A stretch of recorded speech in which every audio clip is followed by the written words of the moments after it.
इसकी रक्षा करने के लिए ये संप्रदाय कर दिया गया, गौड़ीय संप्रदाय। गौड़ीय का मतलब केवल गौड़ देश के जो वैष्णव थे, महाप्रभु थे ना गौड़ देश में, तो एक चिन्हित करने के लिए गौड़ लगा दिया गया था। तो गौड़ीय वैष्णव, गौड़ी संप्रदाय नहीं था, गौड़ीय वैष्णव सब सबके लिए था। ये जितने भी आते थे, वैष्णव आते थे, साधु संत आते थे, तो ये जितने 6 गोस्वामी थे, सब शिक्षा महाप्रभु चैतन्य ने कहा था कि सारी लीलाएं जो भगवान कृष्ण की जो सम्मरण हो चुकी है, उनको गौर लीला में वो सब उन्होंने सब प्रकाशित किया। बड़ा सुंदर विषय है भैया, बड़ा आनंद का विषय है। और सारे 6 गोस्वामी जितने हैं, सब वृंदावन गोवर्धन सब में देखो, आप जाओ तो इनका अवलोकन करो, पूरी आपको उसी समय की ब्रज लीला का सब दर्शन हो जाएगा आपको, और पूरा वही वृंदावन आपको नजर आ जाएगा। तो इनकी समाधियों में जाएं, हमेशा हम जब भी गए, कभी मंदिरों में बहुत कम, हमारा कोई इंटरेस्ट नहीं, हमेशा जहां पर समाधि है गुरुजनों की, महाजनों की, आप वहां देखिए, आपको ऊर्जा मिलेगी अपने आप। वो सब आपसे कहेंगे कुछ, उन स्थानों पर जाएं। श्याम ढाक नहीं गए होगे, वहां से गोवर्धन गए थे, श्याम ढाक चले जाते। अब वही है ना कि बहुत ये सब सिद्ध स्थान है, वो सिद्ध बाबा के दर्शन हो जाते हैं आपको। वो राधा कुंड में रहते, बहुत बहुत समय वो लुप्त हो जाते हैं।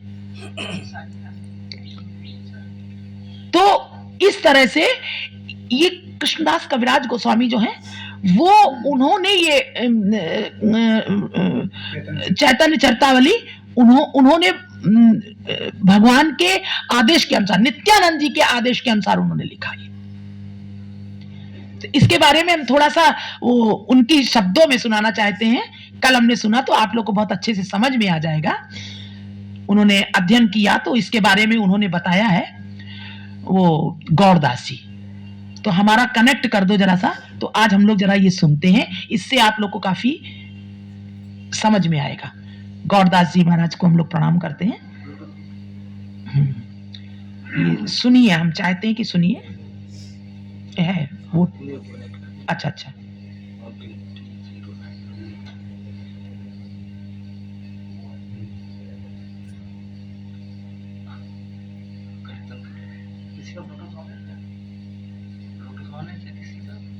ब्लूटूथ ऑन है क्या? नहीं, ब्लूटूथ ऑन होगा। सब लोग अपना मोबाइल चेक कर लो, किसी का ब्लूटूथ गलती यूज में है, किसी का ऑन। लेकिन कैसे जाएगा उसमें? ब्लूटूथ ऑफ कर दो, किसी का ऑन। नहीं, जैसे जो सुन रहा है कोई, तो वो कैसे जाएगा? नहीं, वो जाएगा दीदी। अच्छा अच्छा, उसमें कोई दिक्कत नहीं है। ब्लूटूथ क्या है ना, एक ही डिवाइस कनेक्ट हो पाती है। अब निकालें? नहीं, अभी नहीं दीदी, अच्छा। 1 सेकंड रुकिए। श्रीरा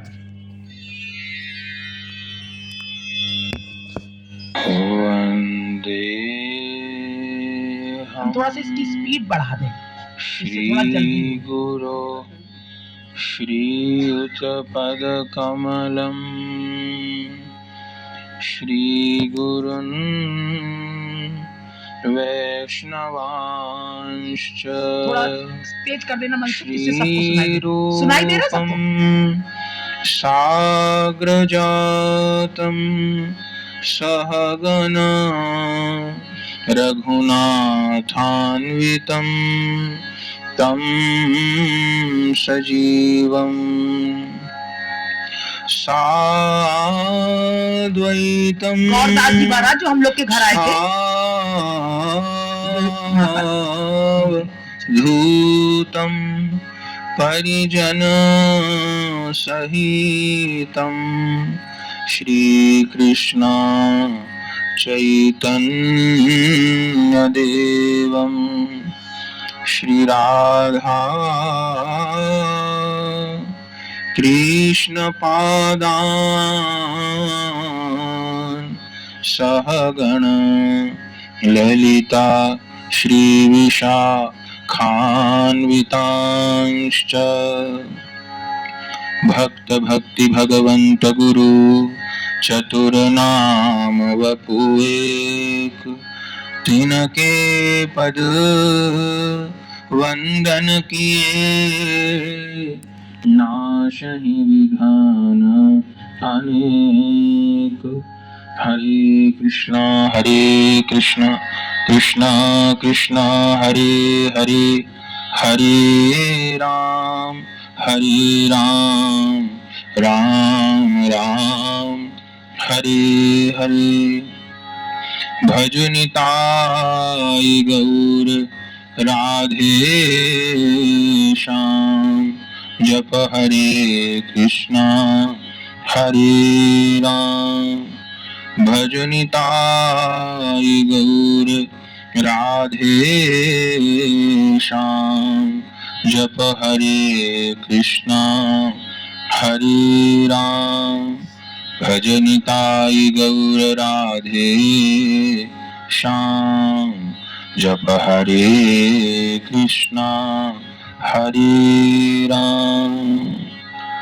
परम करुण पतित पावन अशरण शरण दीन बंधु नवद्वीप बिहारी श्री निताई गौर हरि सरकार, वृंदावन बिहारी श्री राधा माधव युगल सरकार, श्रीमद राधा रमन चरणदास देव, श्री बड़े बाबा जी महाराज, श्री सदगुरुदेव की अकारण करुणा के फलस्वरूप श्री धाम वृंदावन में आश्रम श्री गौर कृपा धाम में विराजमान होकर 108 दिवसीय श्री भक्तमाल जी की पावन कथा श्रवण करने का हमें आपको सौभाग्य प्राप्त हो रहा है, जिसमें आज 108 दिवसीय भक्तमाल कथा का 95वां दिवस है और जिसमें आज आश्विन शुक्ल द्वादशी है। और आश्विन शुक्ल द्वादशी हम श्री महाप्रभु जी के चरणाश्रित वैष्णवों के लिए तो बहुत विशेष तिथि है, क्योंकि आश्विन शुक्ल द्वादशी को श्री कृष्ण चैतन्य महाप्रभु जी के परिकर गण में 3 महान आचार्यों का तिरोभाव महोत्सव होता है। 3 आचार्यों की तिथि एक दिन है, माने आश्विन शुक्ल द्वादशी को है, जिनमें प्रथम है 6 गोस्वामियों में एक श्री रघुनाथ भट्ट गोस्वामी जी, दूसरे हैं 6 गोस्वामियों में एक श्री रघुनाथ दास गोस्वामी जी, और तीसरे हैं श्री चैतन्य चरितामृत जैसा दिव्य भव्य समस्त सिद्धांतों का सार, गोविंद लीलामृत जैसा ग्रंथ, सारे रस ग्रंथों का सार, ऐसे दिव्य ग्रंथों के प्राकट्यकर्ता श्री कृष्णदास कविराज गोस्वामी। इन तीनों आचार्यों की आश्विन शुक्ल द्वादशी को तिरोभाव तिथि होती है, जिनमें तीनों आचार्यों के सूचक गान स्मृति महोत्सव अनंत कोटि वैष्णवगण मनाते आ रहे हैं। आज श्री भक्तमाल जी के कथाक्रम में भी हम इन आचार्यों को स्मरण करेंगे, जिनमें श्री रघुनाथ भट्ट गोस्वामी जी को हम पूर्व में स्मरण कर चुके हैं।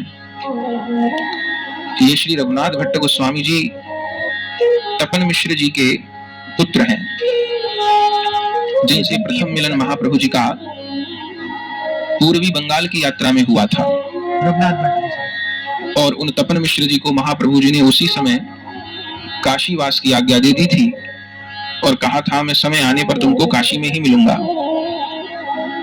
और रघुनाथ भट्ट गोस्वामी जी के पिताजी की कैसी अद्भुत गौर निष्ठा रही होगी कि प्रथम दर्शन हुआ महाप्रभु जी का, आत्मसमर्पण कर दिया। अब वे तो महाप्रभु जी के संग रहना चाहते थे, पर महाप्रभु जी ने आज्ञा कर दी, संग तो नहीं, यहाँ भी मत रहो और काशी चले जाओ, वहीं तुम्हारा कल्याण होगा और समय आने पर मैं तुमको वहीं मिलूंगा। रघुनाथ भट्ट और तपन मिश्र जी महाराज महाप्रभु की आज्ञा से काशी आ गए थे। और फिर कितना लंबा काल बीता, महाप्रभु ने आज्ञा दी अपनी नवद्वीप लीला में। और महाप्रभु जी का मिलना कब हुआ? जब नवद्वीप लीला भी शेष हो गई, महाप्रभु की संन्यास लीला भी हो गई, 2 वर्ष की दक्षिण भारत भ्रमण यात्रा भी महाप्रभु की हो गई, और उसके पश्चात फिर 2.5 वर्ष महाप्रभु नीलाचल भी विराजे। और फिर उसके बाद कहीं जब महाप्रभु जी की वृंदावन यात्रा हुई, तब उस समय मार्ग में काशी में तपन मिश्र जी से मिलना हुआ।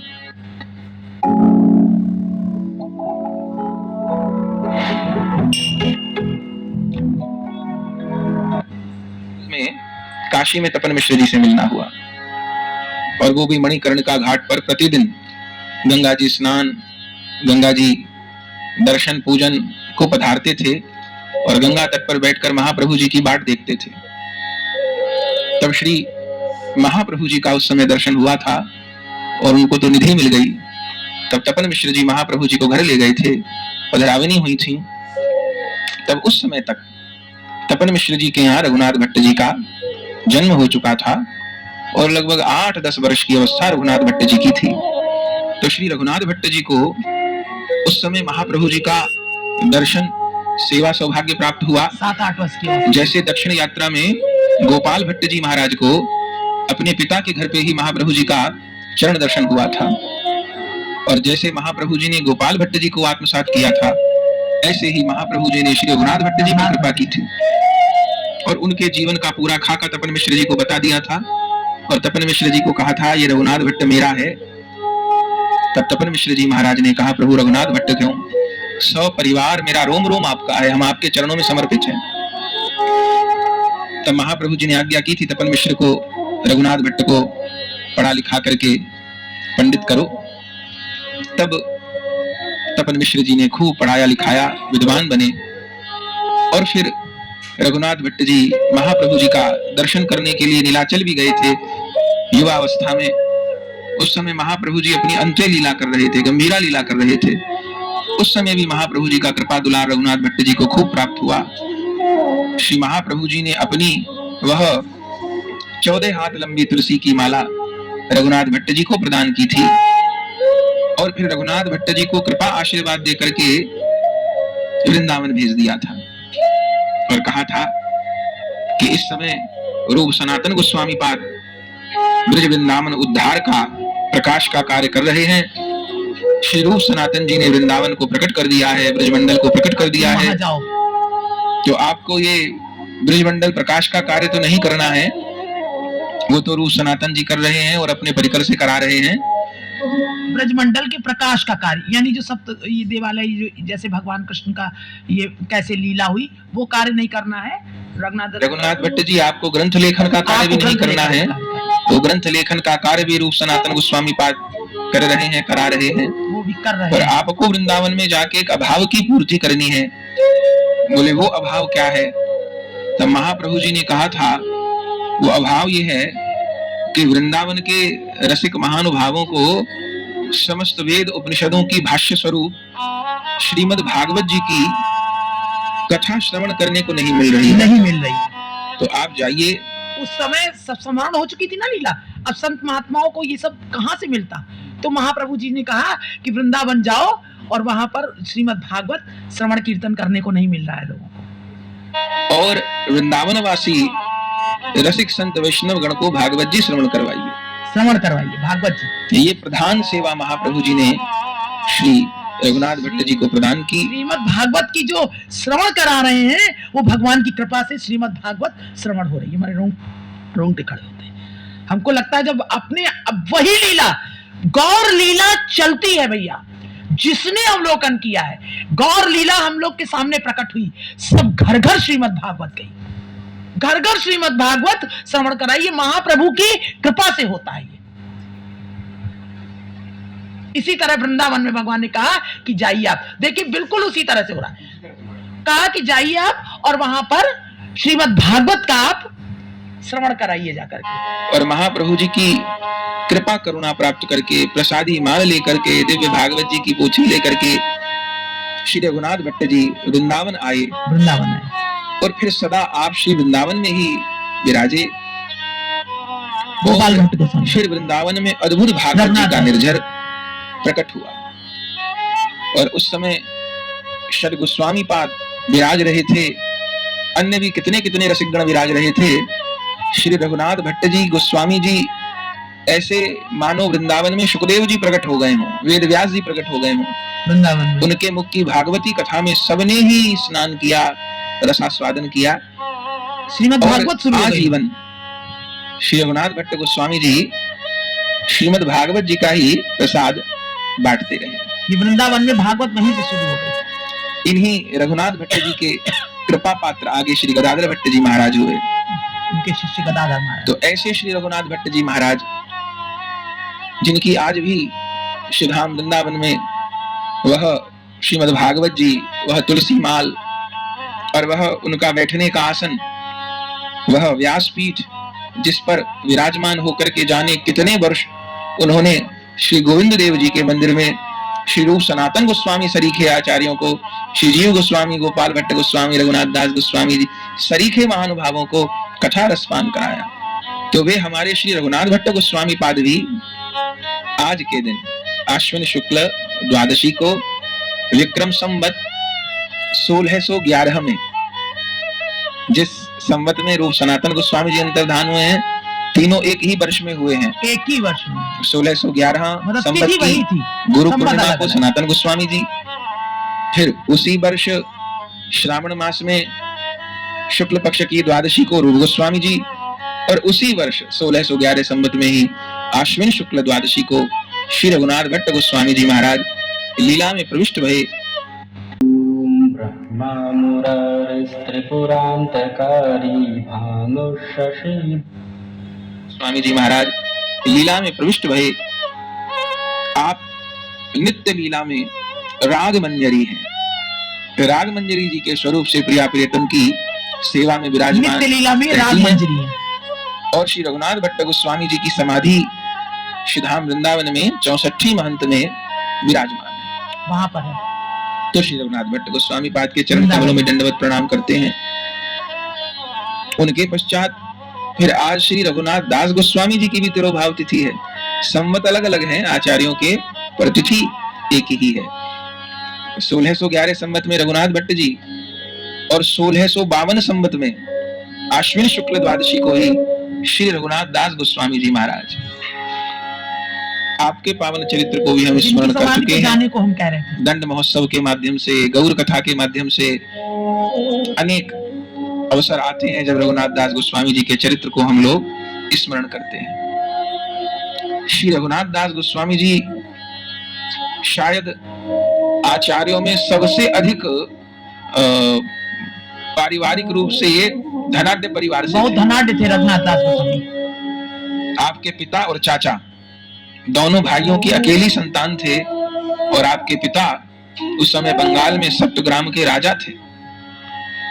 ग्रंथ में वर्णन है। देखिए, अगर आप लोग गौरांग लीला को जानना चाहते हैं, गौरांग उनकी जो वो है, उनके परिकर और पूरी जैसे भगवान कृष्ण की जो लीला चरित्र है, वो पूरा का पूरा गौरांग महाप्रभु का ये पूरा ये लीला चरित्र है।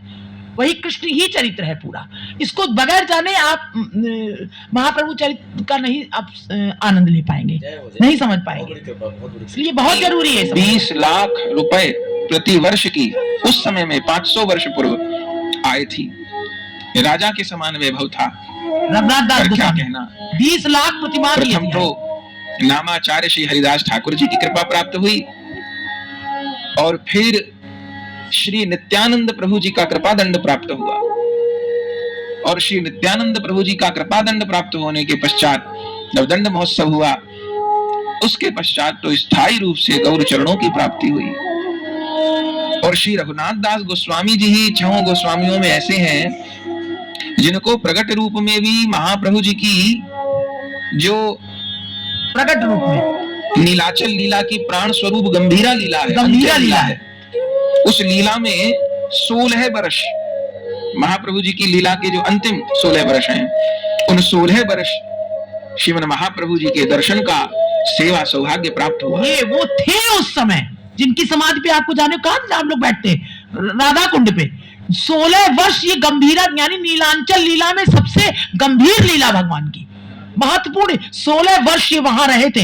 रघुनाथ दास गोस्वामी साक्षात देखा था इन्होंने।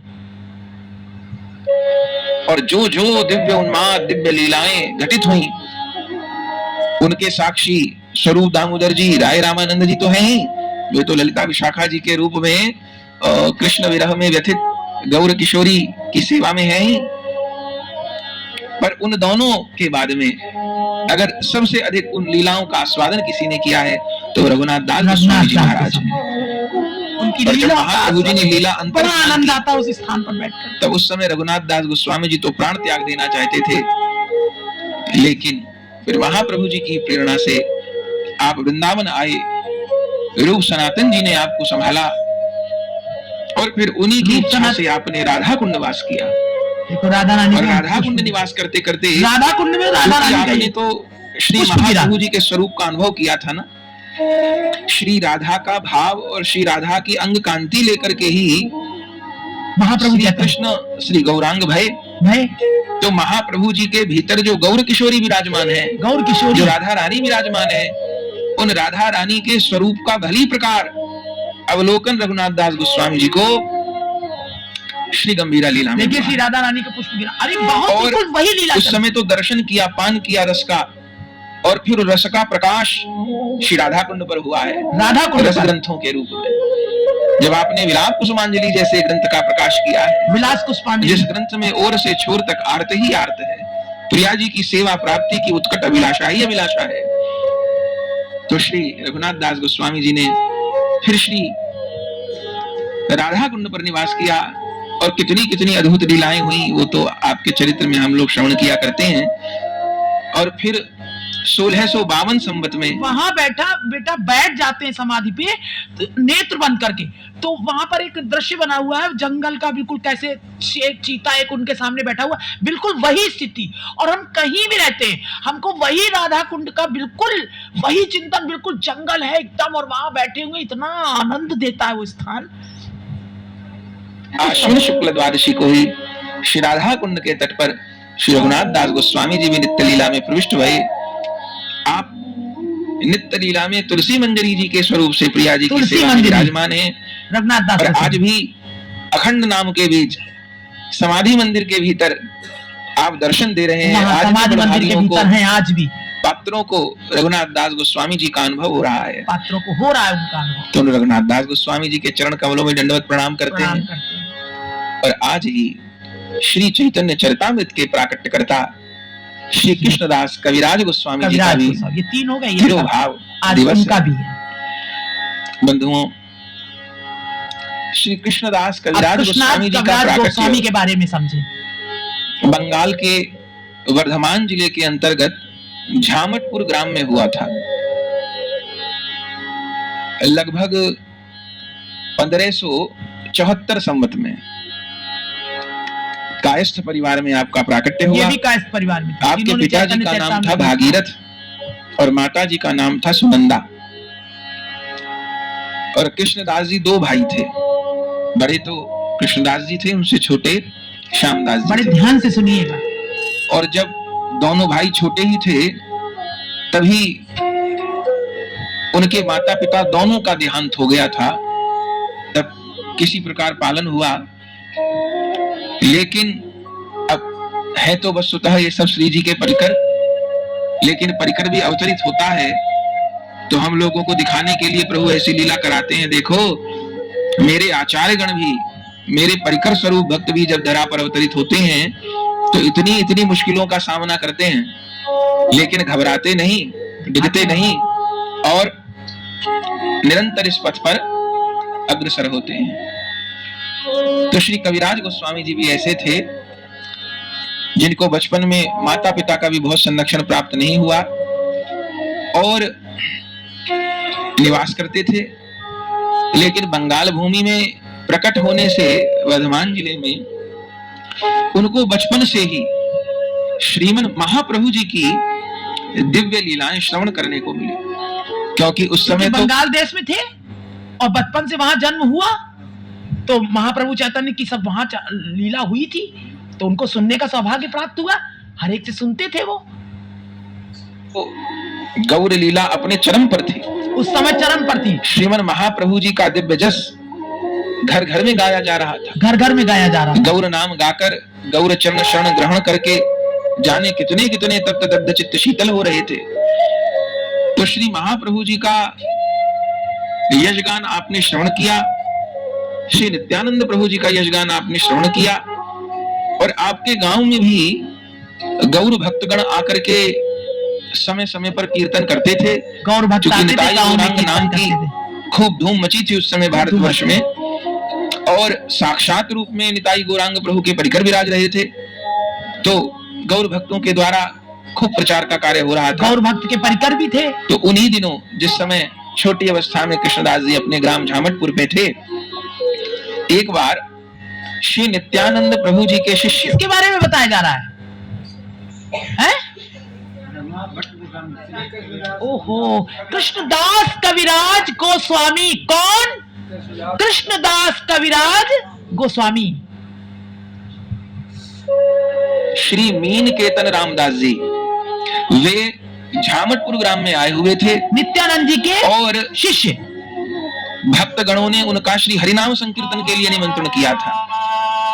हरिनाम संकीर्तन के लिए उनको बुलाया था। शिष्य तो कैसा उनके भीतर प्रेम होगा, नित्यानंद प्रभु जी तो प्रेम सिंधु हैं, तो ऐसा आश्रय उनको प्राप्त हुआ था। नित्यानंद जी के शिष्य थे तो कह रहे उनको कितना आनंद होगा, प्रेम स्वरूप थे, और उनको गांव में कीर्तन के लिए बुलाया गया था। उनके शिष्य थे, नित्यानंद जी के शिष्य थे, तो गांव में बुलाया था, इन्हीं के जहां पर कृष्णदास कविराज गोस्वामी थे वहीं पर बुलाया था। तो कह रहे उनके हृदय में कितना प्रेम रस भरा था। अब सुनिए। तो मीन केतन जी भी प्रेम की मूर्ति ही थे, सदैव प्रेम में विभोर रहते, सदैव नेत्र सजल रहते, और ऐसा उनके नेत्रों से प्रेमामृत का वर्षण होता था कि ग्रंथ में वर्णन है कि एक बार जिसकी ओर देख लेते और एक बार देख करके बस निताई गौर हरि बोल एक बार इतना कह देते तो जिसको देखते अब छिन्न उसकी आंखों से अश्रुधार प्रवाहित हो जाता। ऐसा दृष्टि मात्र से प्रेमोदय होता था श्री नित्यानंद प्रभु जी के पार्षद मीन केतन रामदास जी के द्वारा, और स्वयं तो वो प्रेम सिंधु में गोते खाते ही थे। हर समय उनको कभी कंप कभी पुलक। कौन? नित्यानंद जी के शिष्य। वो आए थे गांव में, संकीर्तन के लिए बुलाया गया था, जहां कृष्णदास कविराज गोस्वामी रहते थे। उनके गांव में आए थे, लोगों ने कीर्तन के लिए उनको बुलाया था। तो ये उनकी बात बता रहे कि वो इतने प्रेम आनंद में रहते थे, क्योंकि नित्यानंद जी तो प्रेम का अवतार है ही है, और उनके शिष्य, उनके अंदर कितना प्रेम रस भरा था। तो कह रहे इतने हर समय वो आनंद में मस्त रहते थे। तो जैसे ही, और उन दिनों खूब रस बरस रहा था महाप्रभु चैतन्य का, तो उनको भी कीर्तन के लिए बुलाया गया था गांव में। तो कौन? नित्यानंद जी के शिष्य। तो जब वो किसी की ओर देख करके आनंद में विभोर होकर कह देते थे निताई गौर हरि बोल, तो जब नेत्रों से नेत्र उनके मिलते थे तो वो जीव एकदम अश्रुपूरित हो जाता था, और उसके हृदय में भी नित्यानंद जी का, महाप्रभु चैतन्य का आवेश आ जाता था, आनंद की स्फूर्ति होती थी उसके अंदर। सब आस्तिक सात्विकार हर समय विराजमान रहते थे, और उस गांव में ही संकीर्तन के लिए आए हुए थे। गांव में संकीर्तन के लिए आए थे। स्वतः अवधूत की तरह वे कृष्णदास जी के घर में भी पहुंच गए। अवधूत की तरह कृष्णदास के घर पहुंच गए। तो छोटे ही थे, देखे इतने बड़े महापुरुष आए हैं, जिन निताई गौरांग की रात दिन चर्चा सुनता हूँ, जिन निताई गौरांग का नाम लेकर रोता। समझ रहे हैं? अब उनके घर आए हैं, और वो छोटे थे कृष्णदास कविराज, तो वो देश और गांव में है, तो चर्चा चल रही है खूब। अब यहाँ पर समय कोई छोटा बच्चा किसी के घर हो तो देखता खूब कीर्तन चल रहा है, खूब कीर्तन है। अब आज जैसे उसकी आशा की छोटी सी नातिन आई थी, अब कह लगी हमको दीदी से मिलना, कल से रो रही थी, हमको उनसे मिलना, उनसे। तो बच्चा उस चीज से परिचय रहता है कि नहीं? तो कृष्णदास कविराज गोस्वामी जो थे वो परिचित थे, और उनको आनंद आता था। तो उन्होंने देखा कि इतने बड़े, आप तो साक्षात आ गए, हम सुनते हैं उनकी लीला, और साक्षात उनके शिष्य आ गए निताई गौर के। तो आनंद तो उनको पहले से रहता ही था, सुना करते थे। कह रहे जोरों शोरों पे था उस समय आनंद। तो वो घर आए, उनके घर अवधूत की तरह उनके घर आ गए वो नित्यानंद जी के शिष्य कीर्तन के लिए। जब उनके घर आ गए तो ये इन्होंने देखा, छोटे तो थे ही है,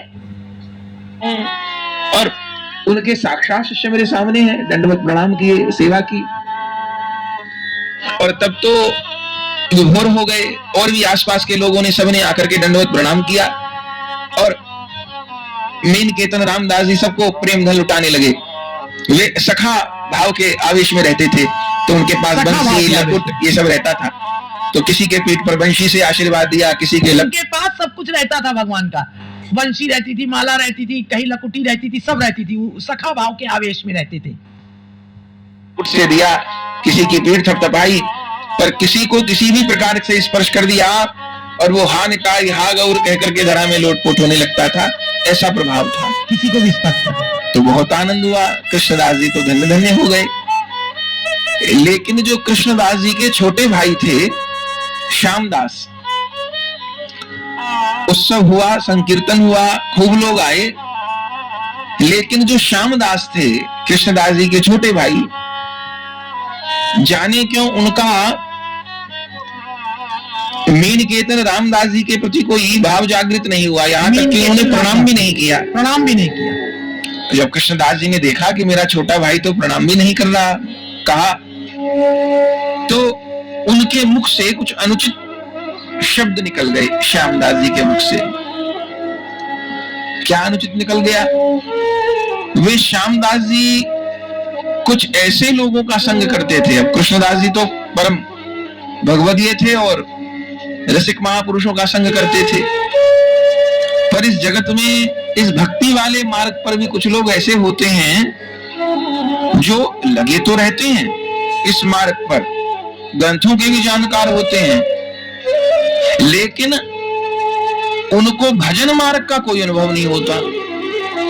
उनको अनुभव होता है निंदा का, निंदा का अनुभव होता है। यहाँ ये अनुभव कमी होता यहाँ ये है कमी कि बस उस आश्रम में ये कमी है, उस मठ में ये कमी है, उनमें ये कमी है, उनमें ये कमी है।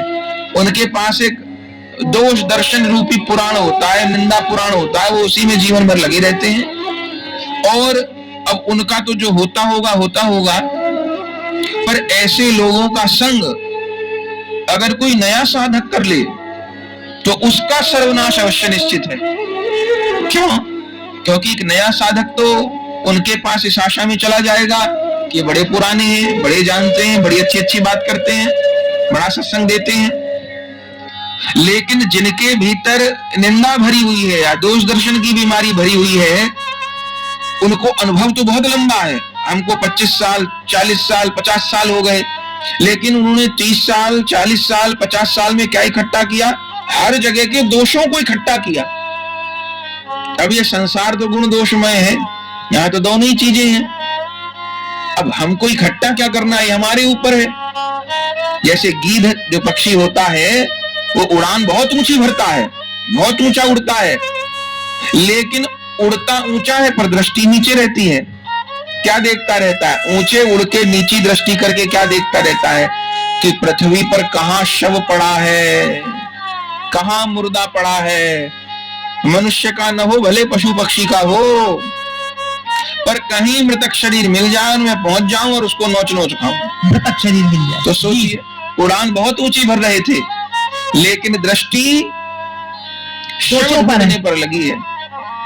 तो क्या होता है? तो गीध को निकृष्ट पक्षी माना जाता है, मांस भोजी माना जाता है, पवित्र नहीं माना जाता। गीध का दर्शन पवित्र नहीं माना जाता। वहीं हंस भी होते हैं। हंस की इतनी महिमा क्यों? हंस भी तो पक्षी ही हैं, लेकिन हमारी देवी सरस्वती ज्ञानदायिनी वो हंस की सवारी करती हैं। स्वयं ब्रह्मा जी हंस पर चलते हैं। क्यों? पक्षी तो हंस भी है, लेकिन उसकी गीध जैसी दृष्टि नहीं है। हंस को देवों ने अपना वाहन बनाया है, गीध को नहीं बनाया किसी ने। हंस की इतनी महिमा क्यों? क्योंकि हंस के भीतर नीर क्षीर विवेक होता है, और हंस मोती खाता है। वो दाना घास फूस नहीं चुगता, वो मोती खाता है।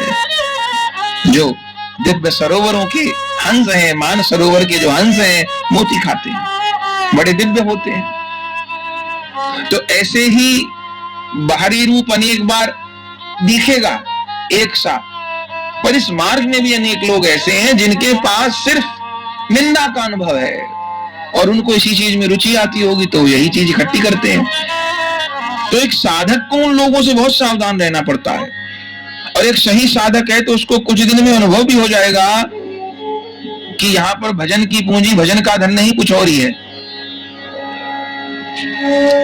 पर जो लोग इन निंदा में ही सुख लेते हैं तो उनको तो मन की सी बात मिल जाती है, और फिर हम उसके बारे में जानते हैं, उसके बारे में जानते हैं, उसके बारे में जानते हैं, उसके बारे में जानते हैं। ये लोग अपने बारे में नहीं जानते, बाकी सबके बारे में जानते हैं। पर सबके बारे में जानने से क्या लाभ होगा भाई? अपने बारे में जानने से लाभ होगा और अपने प्रभु के बारे में जानने से लाभ होगा।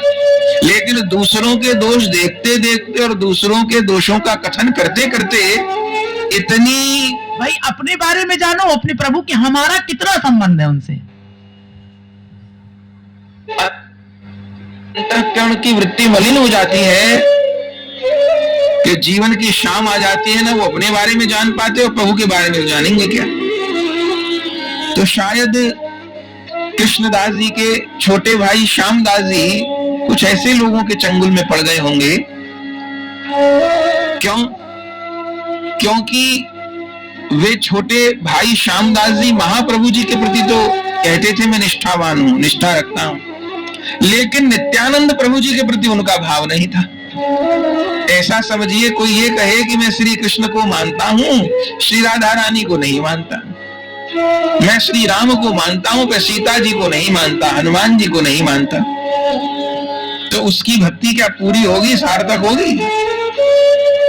तो ये महाप्रभु जी के प्रति भाव रखते थे, पर नित्यानंद प्रभु जी के प्रति इनकी कोई महत्व बुद्धि नहीं थी। उनको तो वो कोई सामान्य भक्त मानते थे। अब नित्यानंद प्रभु जी की स्वरूप की प्रतिष्ठा जिसके हृदय में नहीं है, भज निताई, निताई को भजे बिना तो काम बने नहीं, भज निताई तब तो गौर है। बड़े बाबा जी महाराज इसीलिए तो इस उपदेश मंत्र का प्रकाश किए, बोले भज निताई, निताई को भजो तो कौन मिलेंगे? गौर मिलेंगे। और गौर कौन है? राधे श्याम, गौर ही राधा कृष्ण है। और इसके लिए जब हरे कृष्ण हरे राम, इसके लिए 16 नाम 32 अक्षर वाले श्री महामंत्र का संख्या पूर्वक जप करो, यही तो आज्ञा है। तो नित्यानंद के आश्रय के बिना तो कैसे प्रेम प्राप्ति होगी?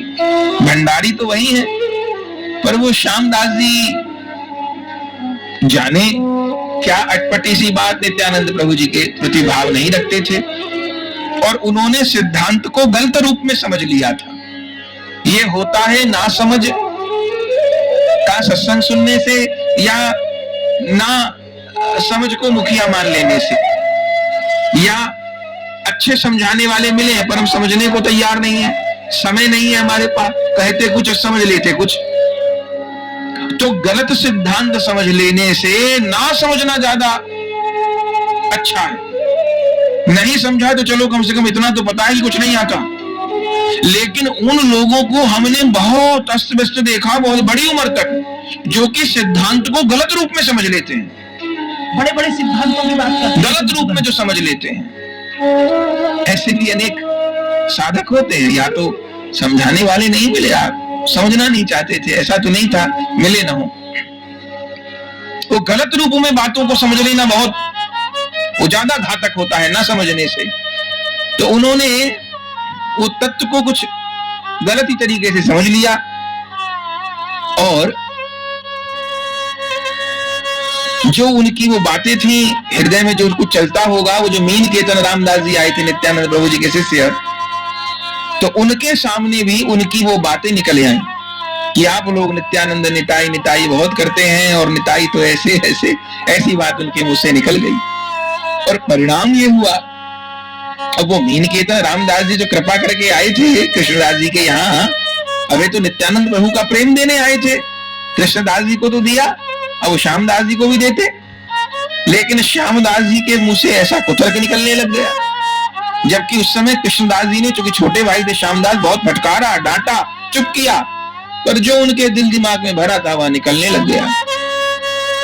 और परिणाम ये हुआ कि मीन केतन रामदास जी जो नित्यानंद प्रभु जी के कृपा पात्र हैं, उनके प्रगट शिष्य हैं, उनके भक्त हैं, इष्ट और गुरु दोनों नित्यानंद हैं उनके लिए, अब वो ऐसी बात कैसे सहन करेंगे? तो बोले तो कुछ नहीं, लेकिन दुखी होकर के वो मीन केतन रामदास जी वहां से चले गए कृष्णदास जी के यहाँ से। प्रसाद भी ग्रहण नहीं किया, कुछ बोले भी नहीं, दुखी होकर चले गए कि ये तो उचित नहीं हुआ। हरिहर निंदा सुनहि जिकाना, पाप लगे गौघात समान। जहां हरि की, हर की, गुरु की निंदा होती हो, पाप लगे गौघात समान। कहता नहीं, कहना तो बड़ी बात, अगर सुनता भी है तो उसको गो हत्या के समान पाप लगता है। तो क्या करे? तो पहली स्थिति तो ये है कि उनको उत्तर दे, सामने वालों को, यदि इतना समर्थ है, पहली स्थिति तो यही है, उत्तर दे। लेकिन अगर उत्तर देने की सामर्थ्य न हो तो क्या करे? तो ऐसे लोगों से संबंध खत्म कर ले, ऐसे लोगों से दूर हो जाए और उस स्थान को छोड़ दे जहां पर इस प्रकार की बात होती है। नहीं तो उनका क्या होगा वो तो राम जाने, लेकिन ऐसे लोगों का जो संग करेगा उसका जरूर आध्यात्मिक रूप में विनाश हो जाएगा। तो मीन केतन रामदास जी दुखी होकर चले गए और इस बात से कृष्णदास जी को तो बहुत दुख हुआ, बहुत दुख हुआ, और सोचे कि मुझ पर तो साक्षात नित्यानंद कृपा करने आए अपने शिष्य के रूप में, और ये कैसा दुष्ट भाई है, इसने सब दूध में नमक डाल दिया। तब बहुत दुखी हो गए और उन्होंने भी प्रसाद नहीं पाया, रोते रहे दिन भर, और रोते रात भर भी रोते रहे, रोते रोते रोते रात को नेक उनको तंद्रा हुई, स्वप्न मान लीजिए, स्वप्न जैसी स्थिति हुई। और जैसे उन्होंने रात को हा निताई हा निताई हा निताई कहकर कृष्णदास जी रुदन कर रहे हैं, तब स्वप्न में क्या हुआ? अरे साहब, निताई तो निताई है। तुलसीदास जी कहते हैं ना, तुलसी मेरे राम को रीज भजो चाहे खीज। तुलसीदास जी कहते हैं मेरे प्रभु को कोई रीज के बजे के खीज बज के बजे। होगा क्या?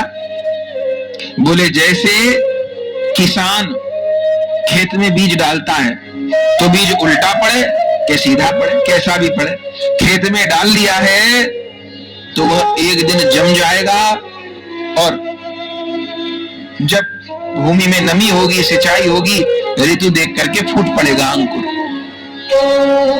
तो हा निताई कहकर रोदन कर रहे थे। वो तो पहले भी रात दिन निताई गौरांग की कृपा करुणा की बाट देखते थे, और ये मीन केतन रामदास जी पधारे तो ऐसा लगा जैसे महाप्रभु जी का संदेश लेके आए हों, और फिर ये थोड़ी अप्रिय लीला हो गई। रात भर रोते रहे कृष्णदास जी हा निताई कह करके, और परिणाम क्या हुआ कि अर्धरात्रि में स्वप्न में श्री नित्यानंद प्रभु जी प्रकट हो गए। साक्षात रूप में कृष्णदास जी को श्री नित्यानंद प्रभु जी का दर्शन हुआ, और नित्यानंद प्रभु जी के चरणों में लोट-पोट श्री कृष्णदास कविराज गोस्वामी पाद हो गए। और दयालु निताई जो दोष देखना ही नहीं जानते, जिनका नाम ही अदोषदर्शी है, पाखंड दलन बाना है, जो जगाई मधाई जैसों का उद्धार कर दें तो फिर बचा कौन? और दर्शन किया तो और विह्वल हो गए कृष्णदास जी, क्षमा मांगने लग गए। तो नित्यानंद प्रभु जी ने कृपा की, चरणों में लोटपोट हो रहे हैं। श्री नित्यानंद प्रभु जी ने अपना चरण कमल कृष्णदास जी के मस्तक पर विराजमान कर दिया और बार बार कहा, उठो कृष्णदास, उठो कृष्णदास, उठो। मैंने श्यामदास का कोई अपराध स्वीकार नहीं किया, मुझको तो मार खा के प्रेम देने की आदत है, कोई अपराध स्वीकार नहीं किया। उठो उठो। चरणों में लोटे नित्यानंद प्रभु जी के। जब बार बार नित्यानंद प्रभु जी ने उठने का आग्रह किया, नहीं उठ रहे थे कृष्णदास जी, सब स्वप्न की लीला है, तब स्वयं नित्यानंद प्रभु जी कृष्णदास जी को उठाए हैं। और जैसे कृष्णदास जी उठे तो क्या देखा? ओहो, पहले जो दर्शन हुआ वह दर्शन हुआ नित्यानंद प्रभु जी के रूप में, और अब जब प्रणाम करके उठे तो नित्यानंद प्रभु जी ने अपना तत्वतः परिचय भी दे दिया। क्यों? क्योंकि श्यामदास को उनके छोटे भाई ने दिन में जो चर्चा की थी, उसको नित्यानंद प्रभु जी के स्वरूप को लेकर ही संशय था कि ये बलराम है या नहीं है, ये अनंग मंजरी जी बलराम जी के मिलित तनु है कि नहीं है, इसी बात को लेकर संशय था। और नित्यानंद प्रभु जी आज कृष्णदास जी को स्वप्न में नित्यानंद प्रभु रूप में दर्शन दिए प्रथम, और जब चरणों में गिर गए कृष्णदास जी तब नित्यानंद प्रभु जी ने कृपा करके उठाया, और अब किस रूप का दर्शन हुआ? अब कृष्णदास कविराज गोस्वामी जी को साक्षात बलराम रूप का दर्शन हुआ कि मेरे सन्मुख निताई नहीं, बलराम विराजमान है। और उस समय कैसा दर्शन हुआ उसको कविराज गोस्वामी जी ने स्वयं ही वर्णन किया है श्री चैतन्य चरितामृत में। कैसे रूप का वर्णन हुआ, कैसा रूप था वो नित्यानंद प्रभु जी का, बलराम जी का। कविराज गोस्वामी जी कहते हैं, श्याम चिकन कांति प्रकांड शरीर, बलराम जी का साक्षात कंदर्प जैसे महामल्लवीर, महामल्लवीर, सुबलित हस्त पद कमल लोचन, बलराम जी का स्वरूप। पट्ट वस्त्र शिरे पट्ट वस्त्र परिधान, सुवर्ण कुंडल कर्णे स्वर्णांगद बाला, सोने में पाए ते नूपुर बाजे कंठे पुष्पमाला, पैरों में नूपुर बाजे, चंदन लेपित अंगे तिलक सुगम, मत गज जिनी मद मंथर पाया, जैसे मत गजराज होता है। कोटि चंद्र जिनी मुख उज्ज्वल बरन, दाडिम्ब बीज समदंते तांबूल चरवन, प्रेमे मत अंग दाहिने बामे डोले, कृष्ण कृष्ण बलिया गंभीर बोल बोले,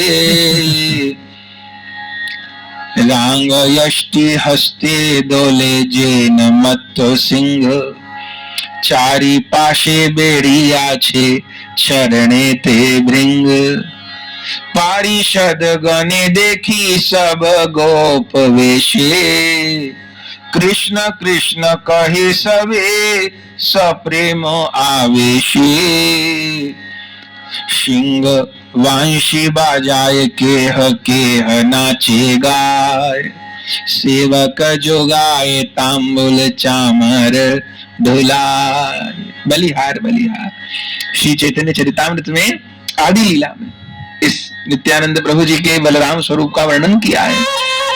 तो अद्भुत रूप में नित्यानंद प्रभु जी की झांकी की बंधुओं, और जाने कब तक दर्शन कर। दास कविराज गोस्वामी ने साक्षात दर्शन किया स्वप्न में, और उन्होंने वो चरितावली में लिखा ये दर्शन जो बोल रहे हैं। ते रहे कब तक हा निताई कहकर। अब उस जब रस का अनुभव होता है ना, कृपा का अनुभव होता है, तब समय का भान नहीं रहता है, तब तो रुदन ही शेष रहता है। तो खूब बेवल भाई, और बहुत देर हो गई। तब पुनः नित्यानंद प्रभु जी बलराम स्वरूप से अब नित्यानंद रूप में परिवर्तित हो गए, प्रकट हो गए। और बहुत देर हो गई जब कृष्णदास जी को रूप माधुरी का दर्शन करते करते रोते रोते। अब समझ में आया, नित्यानंद अब बलराम जी जो थे फिर नित्यानंद रूप में हो गए।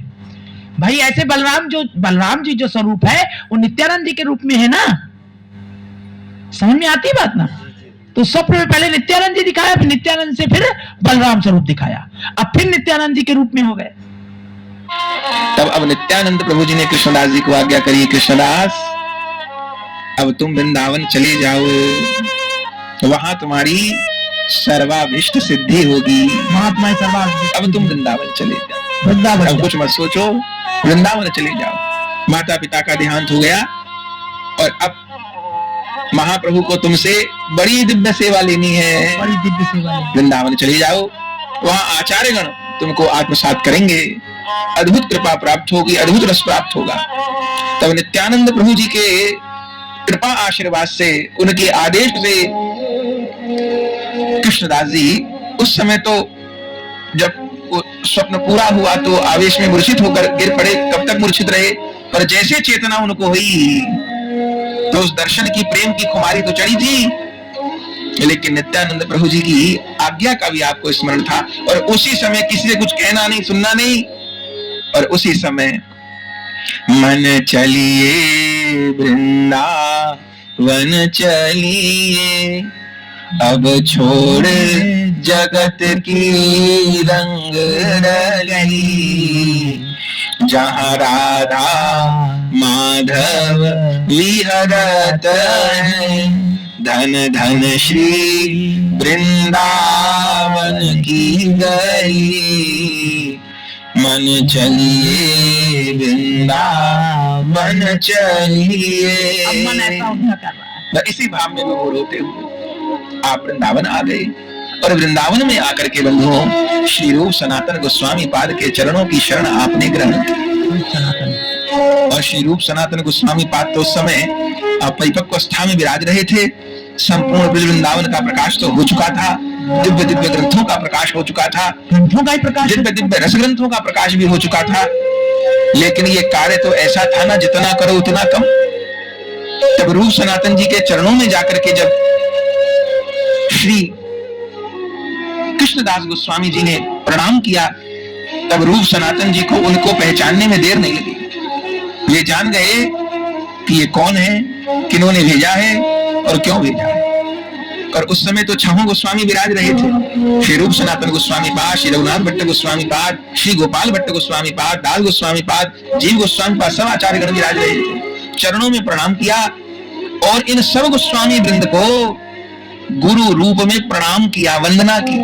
जो श्री 6 गोस्वामियों का स्मरण हम लोग करते हैं, तो उन स्मरण पंक्तियों के प्राकट्यकर्ता कौन है? कृष्णदास कविराज गोस्वामी पाद तो है। छहों आचार्यों को क्या कह के प्रणाम किया?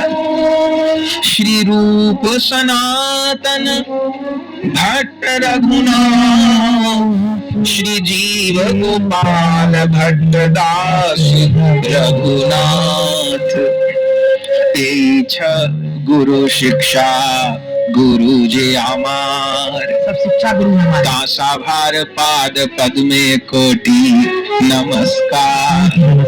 ये छहों आचार्य मेरे शिक्षा गुरु हैं। इनके चरणों की शरण, इन गौर परिकर की, इन गौर प्रेम में डूबे हुए आचार्यों के चरण कमलों की मैं वंदना करता हूँ, चरणों में समर्पण करता हूँ। कौन कह रहा है ये?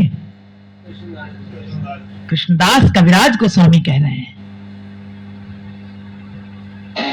गोस्वामी गण के चरणों में समर्पण किया और फिर श्री रूप सनातन गोस्वामी पाद की आज्ञा से, चूंकि नित्यानंद प्रभु जी की कृपा तो प्राप्त हुई, लेकिन अभी दीक्षा नहीं हुई थी, और दीक्षा के बिना तो रसराज कैसे प्रवेश हो। तब रूप सनातन जी की आज्ञा से श्री रघुनाथ भट्ट गोस्वामी पाद ने श्री कृष्णदास कविराज गोस्वामी जी को दीक्षा प्रदान की। और तब तो आचार्यों के आनुगत्य में, क्योंकि छोटी अवस्था में आगे कृष्णदास कविराज गोस्वामी जी, और सबसे बात तक रहे, सबसे बात तक रहे, बड़ी आयु भी रही, लगभग 98 वर्ष तक धरा पर विराजमान रहे और सबसे बात तक विराजमान रहे। तो सब आचार्यों का परिपक्व अवस्था में आपको संग लाभ हुआ। और रूप सनातन गोस्वामी पाद तो ग्रंथों का अंबार प्रकट कर चुके थे। गोपाल भट्ट गोस्वामी जी, श्री जीव गोस्वामी जी, श्री दास गोस्वामी जी, अनेकानेक ग्रंथों का। तो आपको गोस्वामी गण की सेवा करने की तो अद्भुत उपलब्धि हुई, साथ में उन्हीं आचार्यों के श्रीमुख से उनके दिव्य ग्रंथों को ग्रहण करने का भी आपको अवसर प्राप्त। उनके ग्रंथ भी उन्होंने सब ग्रहण किए। तो खूब आपने उनकी कृपा प्राप्त की और सारे जीवन आप कृपा अवलंब में रहे। राधा कुंड के पास उनकी बनी और उस कृपा का परिणाम होगा बंधुओं, हम लोग बैठे थे। तो श्री कृष्णदास कविराज गोस्वामी जी ने श्री गोविंद लीलामृत जैसा ग्रंथ प्रकट किया है। गोविंद लीलामृत, श्री निकुंज लीला का अद्भुत ग्रंथ है। गुरु निकुंज आज्ञा लीला का है अद्भुत ग्रंथ है। और बहुत आधार चाहिए श्री गोविंद लीलामृत को धारण करने के लिए। तो उन गोविंद लीलामृत जैसे ग्रंथ को, जिसमें प्रिया प्रियतम की अतिशय निबिड़ निकुंज लीलाओं का तो वर्णन है ही, अष्टायाम साधकों के लिए भी यह ग्रंथ आधार है, लीला चिंतन का प्राण स्वरूप है श्री गोविंद लीलामृत। तो उन श्री गोविंद लीलामृत सरीखे ग्रंथ को मानो आचार्यों ने जो कुछ कहा, उस सब को वैष्णवों के लीला चिंतन के उद्देश्य से, जिनके हृदय में स्वरूप की जागृति हो गई है, ऐसे रसिक महानुभावों के आस्वादन के लिए दिव्य ग्रंथ का प्रकाश जो श्री कृष्णदास कविराज गोस्वामी जी के द्वारा हुआ, ये षड गोस्वामी पाद की ही कृपा थी। जो आपको षड गोस्वामी पाद का केवल चरणाश्रय प्राप्त नहीं हुआ, सेवा सौभाग्य प्राप्त नहीं हुआ, षड गोस्वामी पाद ने जिस धन को प्रकट किया गौर की कृपा से, उस धन का भरपूर उपभोग श्री कृष्णदास कविराज गोस्वामी जी ने किया। उस धन को धारण किया। अब पात्र होंगे तब तो, नहीं तो उस धन को तो संभालना भारी है। सिंघनी का दूध सोने के बर्तन में ठहरता है और किसी बर्तन में नहीं। सोने के बर्तन के अलावा तो बर्तन को फाड़ कर बह जाता है। तो श्री कृष्णदास कविराज गोस्वामी जी स्वर्ण के पात्र हो गए, तब उस दिव्य नित्य विहार रूपी उस धन को, उस तेज को धारण कर पाए। और धारण ही नहीं कर पाए, गोविंद लीलामृत जैसे ग्रंथ में उसका प्रकाश भी कर दिया और सरल सहज करके। तो श्री गोविंद लीलामृत और फिर आचार्य गणों के आनुगत्य में श्री बिलमंगल पादकृत श्री कृष्ण करणामृत ग्रंथ की सारंग रंगदा टीका हम लोग बिलमंगल, श्री बिलमंगल जो भगवान भक्त थे ना, उन्होंने कृष्ण करणामृत उनका ग्रंथ है, तो उसका भी श्री बिलमंगल जी के पावन चरित्र को श्रवण कर चुके हैं। नमन कर रहा हूं। बड़ा अद्भुत रसमय चरित्र है, पूर्व में हम लोग परंपरा में श्रवण कर चुके हैं भक्ति मार्ग की इसी श्रृंखला में। तो उनके द्वारा जो श्री कृष्ण करणामृत ग्रंथ प्रकट हुआ था, क्योंकि बिलमंगल पाद तो श्री गौरांग महाप्रभु जी से भी पूर्व हुए, तो महाप्रभु जी जिन रस ग्रंथों को श्रवण करते थे उनमें भागवत जी के गोपी गीत, वेणु गीत ये तो है ही, लेकिन भागवत जी के स्तोत्रों के पश्चात जिन रस ग्रंथों को श्रवण किया है महाप्रभु जी ने, तो भागवत जी के पश्चात पहले तो हैं जयदेव गोस्वामी जी के गीत गोविंद और दूसरे हैं बिलमंगल पाद के श्री कृष्ण करणामृत। और महाप्रभु जी जिन कृष्ण करणामृत को दक्षिण भारत से लेकर आए थे स्वयं, और जिस पोथी से स्वयं पाठ करते थे, आज उन कृष्ण करणामृत पोथी के कुछ अंश आज भी जगन्नाथपुरी में नीलाचल में गंभीरा मंदिर में विराजमान है। मतलब ये ग्रंथ महाप्रभु ने इनको श्रवण किया है, गीत गोविंद और कृष्ण करणामृत जो बिलमंगल जी का है। तो उन कृष्ण करणामृत ग्रंथ पर श्री कविराज गोस्वामी ने सारंग रंगदा टीका की रचना की थी। और आचार्यों की टीका के बिना रस ग्रंथों को समझना कठिन नहीं, असंभव जैसा है। नहीं तो कुछ का कुछ अर्थ हो जाएगा, आचार्यों की टीका के अनुगत्य में ही यथार्थ वस्तु प्राप्त हो सकती है। तो गोविंद लीलामृत और सारंग रंगदा टीका का प्रकाश किया, लेकिन श्री कृष्णदास कविराज गोस्वामी जी का इस जगत के लिए सबसे बड़ा अवदान, सबसे बड़ी कृपा, सारे वेद पुराणों का सार, सारे वेद उपनिषदों का सारांश भाष्य। टीका जानते हैं क्या? अभी जो कहा कि वो महापुरुषों की जो टीका है वो जब तक भक्त उनको उनके अनुगत्य नहीं करते तब तक समझ में आना कठिन है और अर्थ का अनर्थ हो जाएगा। तो टीका जो नहीं लिखी थी टीका, तो टीका का मतलब होता है जो उनके अनुगत्य थे, जिनको वो लीला प्रकाश हो रही है, जो वो शब्द है उस शब्द का वो अर्थ समझना है, वो टीका कहलाती। तो वो अपने शब्दों में फिर भक्तों के लिए, पता नहीं उस शब्द का अर्थ भक्त क्या निकाल दे, तो वो टीका करते, तब जनसाधारण में समझ में आती है वो चीज।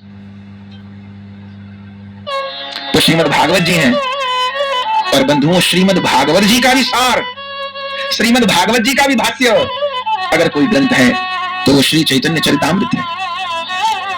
इस भक्ति जगत की कोई बात, कोई बिंदु श्रीमद् भागवत जी का भी सार श्री कृष्ण चैतन्य चरितामृत है। यानी अगर भागवत है तो श्री कृष्ण चरितावली है, वही भागवत है। सार भक्ति का सार ही होगी जिसका विशद विश्लेषण कविराज गोस्वामी जी ने चैतन्य चरितामृत में नहीं किया होगा। आप ऐसा समझ लीजिए जैसे हिंदी भाषी भक्तों के लिए गोस्वामी तुलसीदास जी की श्री रामचरितमानस है, ऐसे ही श्री कृष्णदास कविराज गोस्वामी जी की चैतन्य चरितामृत है। भक्त लोग तो कहते हैं अगर श्री चैतन्य चरितामृत का लेखन हिंदी में हुआ होता, बिल्कुल रामचरितमानस जी की पद्धति से लिखी गई है, और अंतर इतना है कि रामचरितमानस जी अवधी भाषा में है, हिंदी भाषा में है, और श्री चैतन्य चरितामृत बांग्ला भाषा में। अगर श्री चैतन्य चरितामृत जी का लेखन हिंदी भाषा में हुआ होता तो इसको परम सत्य मानिए, जो स्थान आज श्री रामचरितमानस जी को प्राप्त है भक्त समाज में, वही स्थान हिंदी भाषी भक्तों के हृदय में श्री चैतन्य चरितामृत का होता। लेकिन कुछ भाषा का अंतर होने से हिंदी भाषी समाज उतना ग्रहण नहीं कर पाया श्री चैतन्य चरितामृत को। लेकिन अब तो हिंदी टीकाएं खूब उपलब्ध हैं आचार्य संतों के द्वारा। श्री चैतन्य चरितामृत का अवश्य पाठ कीजिए, अवश्य पाठ कीजिए, अवश्य पाठ कीजिए। ऐसा नहीं वो केवल गौर भक्तों के लिए ही धन है, जो भी इष्ट देव हैं भक्ति करना समझ आ जाएगा, भक्ति करना समझ में आ जाएगा, हम भक्ति के किस सोपान में है ये समझ आ जाएगा, हम कहीं ब्रह्म को ब्रह्म तो नहीं मान रहे ये समझ में आ जाएगा। तो भक्ति का सागर है श्री चैतन्य चरितामृत, भक्ति का सागर है। तो उन चैतन्य चरितामृत का प्रकाश हुआ, पर कब हुआ? युवावस्था में तो नहीं। श्री कविराज गोस्वामी जी ने श्री रघुनाथ भट्ट गोस्वामी जी का तो चरणाश्रय ग्रहण किया, और फिर षड गोस्वामी पाद का सेवा सौभाग्य भी उनको लंबे समय तक प्राप्त हुआ। वही राधा कुंड के पास रघुनाथ भट्ट गोस्वामी की समाधि है, उनकी ऐसे पीछे ऐसे करी हुई है और उसके आगे कृष्ण कविराज गोस्वामी बैठे हुए हैं, यानी पहले गुरु और फिर आगे शिष्य। और जो रघुनाथ दास गोस्वामी है वो राधा कुंड में वहां पर है उनकी समाधि, वही राधा कुंड में। लेकिन इन तीनों लोग की ये श्री चैतन्य चरितामृत कविराज गोस्वामी जी के युवा अवस्था में अथवा वानप्रस्थ अवस्था में, मध्य अवस्था में नहीं, जैसे श्री चैतन्य चरितामृत समस्त ग्रंथों का परिपक्व मीठा फल है, ऐसे ही श्री कृष्णदास कविराज गोस्वामी जी की अत्यंत परिपक्व अवस्था में इस ग्रंथ का प्रकाश हुआ है। कब? अरे और किसी से मत पूछिए, स्वयं कृष्णदास कविराज गोस्वामी जी वर्णन करते हैं इस ग्रंथ का लेखन जिस समय किया कृष्णदास कविराज गोस्वामी पाद ने, उस समय क्या स्थिति थी वो खुद ही बताते हैं। मेरी क्या स्थिति थी?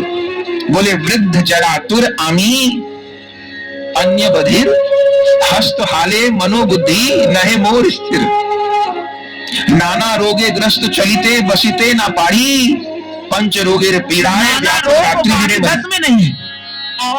माने अत्यंत वृद्ध शरीर हो गया था बाह्य रूप से, भीतर से तो मंजरी कभी बूढ़ी नहीं हुई, वो तो सदैव किशोर रहती है, पर बाह्य रूप से पंच भौतिक देह की तो एक मर्यादा है ना, तो बाह्य रूप से शरीर अति वृद्ध हो गया था।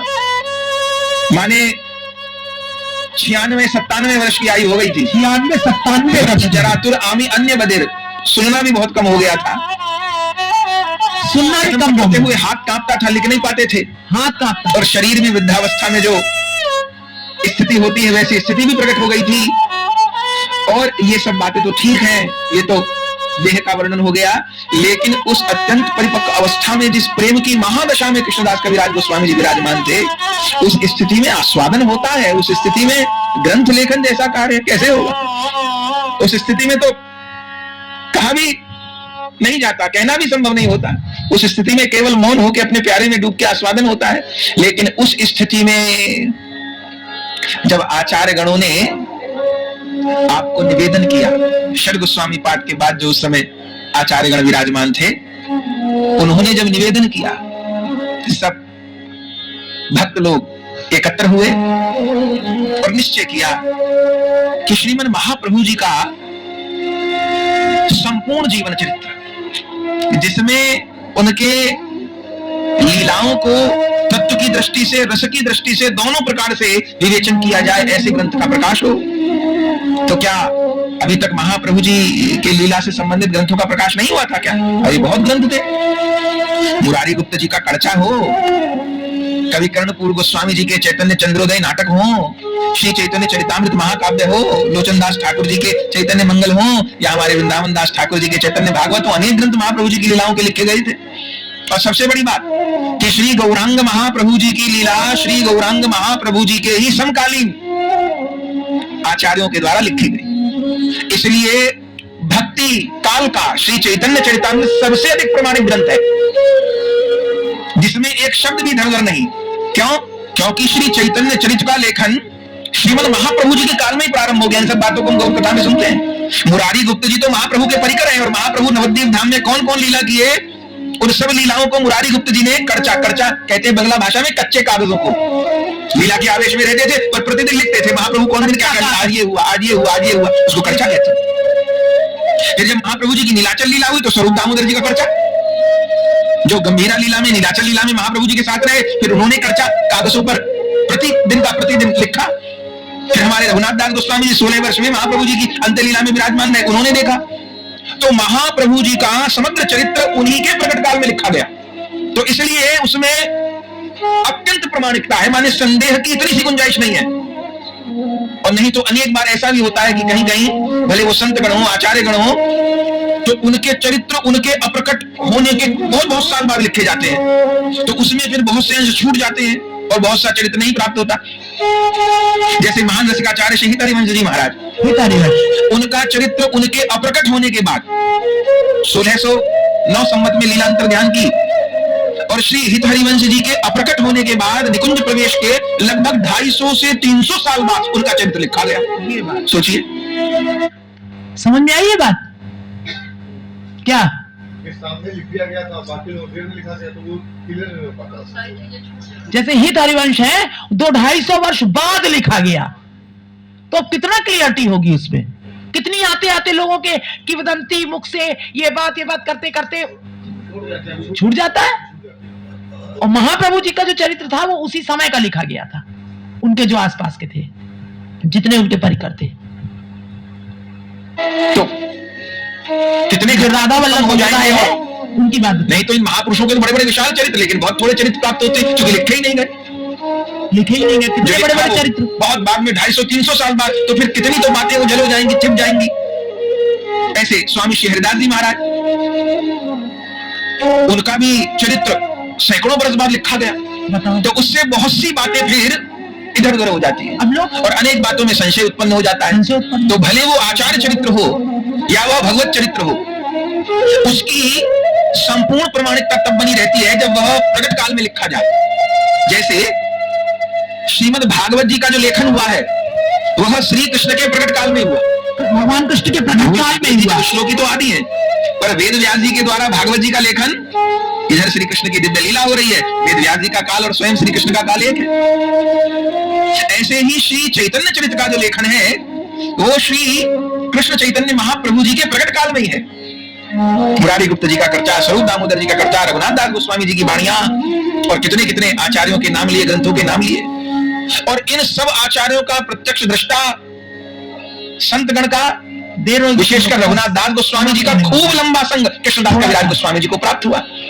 तो वह सारी गौर लीला, वह सारा गौर रस, वह भीतर से भीतर की बात, सूक्ष्म से सूक्ष्म बात को श्री कृष्णदास कविराज गोस्वामी जी जान ही नहीं गए, उनके रोम रोम में विराजमान हो गई। अब पता चल जाए, सुना बहुत कुछ पर याद नहीं रहता, ग्रहण नहीं कर पाते, तो कैसे बात बनेगी? तो बहुत सुन लिया या बहुत पढ़ लिया तो भी बात नहीं बनेगी। हाँ, अपना तो आस्वादन हो जाएगा, चलो सुन लिया, आनंद हो गया, पर अगर किसी को सुनानी पड़े बात तो सब खिचड़ी पक जाएगी, कुछ का कुछ बोलेंगे। लेकिन श्री कृष्णदास कविराज गोस्वामी जी ऐसे अद्भुत मेधा उनकी, अद्भुत कुशाग्र बुद्धि, और केवल कुशाग्र बुद्धि से कहां काम बनेगा, कृपा, अद्भुत पात्रता। तो परिणाम यह हुआ कि भले प्रकट रूप में कृष्णदास कविराज गोस्वामी जी को महाप्रभु जी का संग न प्राप्त हुआ हो, लेकिन षड गोस्वामी पाद का और सब प्रत्यक्ष दृष्टाओं का संग और सब महाप्रभु जी के प्रत्यक्ष दृष्टाओं के लिखे हुए लेख कर्चा, वो सब उनको प्राप्त हुआ। तब सब भक्तों के मन में आया, जो उस समय षड गोस्वामी पाद तो अंतर्धान हो चुके थे जबकि ये बात है, क्योंकि उस समय तो 96 वर्ष की लगभग आयु हो गई थी श्री कृष्णदास कविराज गोस्वामी जी की। तब उस समय जो जो विराजमान थे, कौन कौन गोस्वामी तो सब श्री गोस्वामी जी महाराज, श्री गोविंद देव जी के सेवक हरिदास जी, काशीश्वर गोस्वामी जी के शिष्य गोविंद गोस्वामी जी, रूप गोस्वामी जी के शिष्य श्री यादवाचार्य जी, श्री मुकुंद चक्रवर्ती जी, श्री शिवानंद चक्रवर्ती जी, आदि आदि जो विशेष विशेष भक्तगण गणमान्य आचार्य थे। अब प्रेरणा तो महाप्रभु जी ने दी होगी, किशोरी जी ने दी होगी, सब श्री कृष्णदास कविराज गोस्वामी जी के निकट पहुंचे और सबने प्रणाम किया। अब इतनी वृद्धावस्था, कौन निकट पहुंचे? कृष्णदास कविराज के निकट कौन पहुंचे?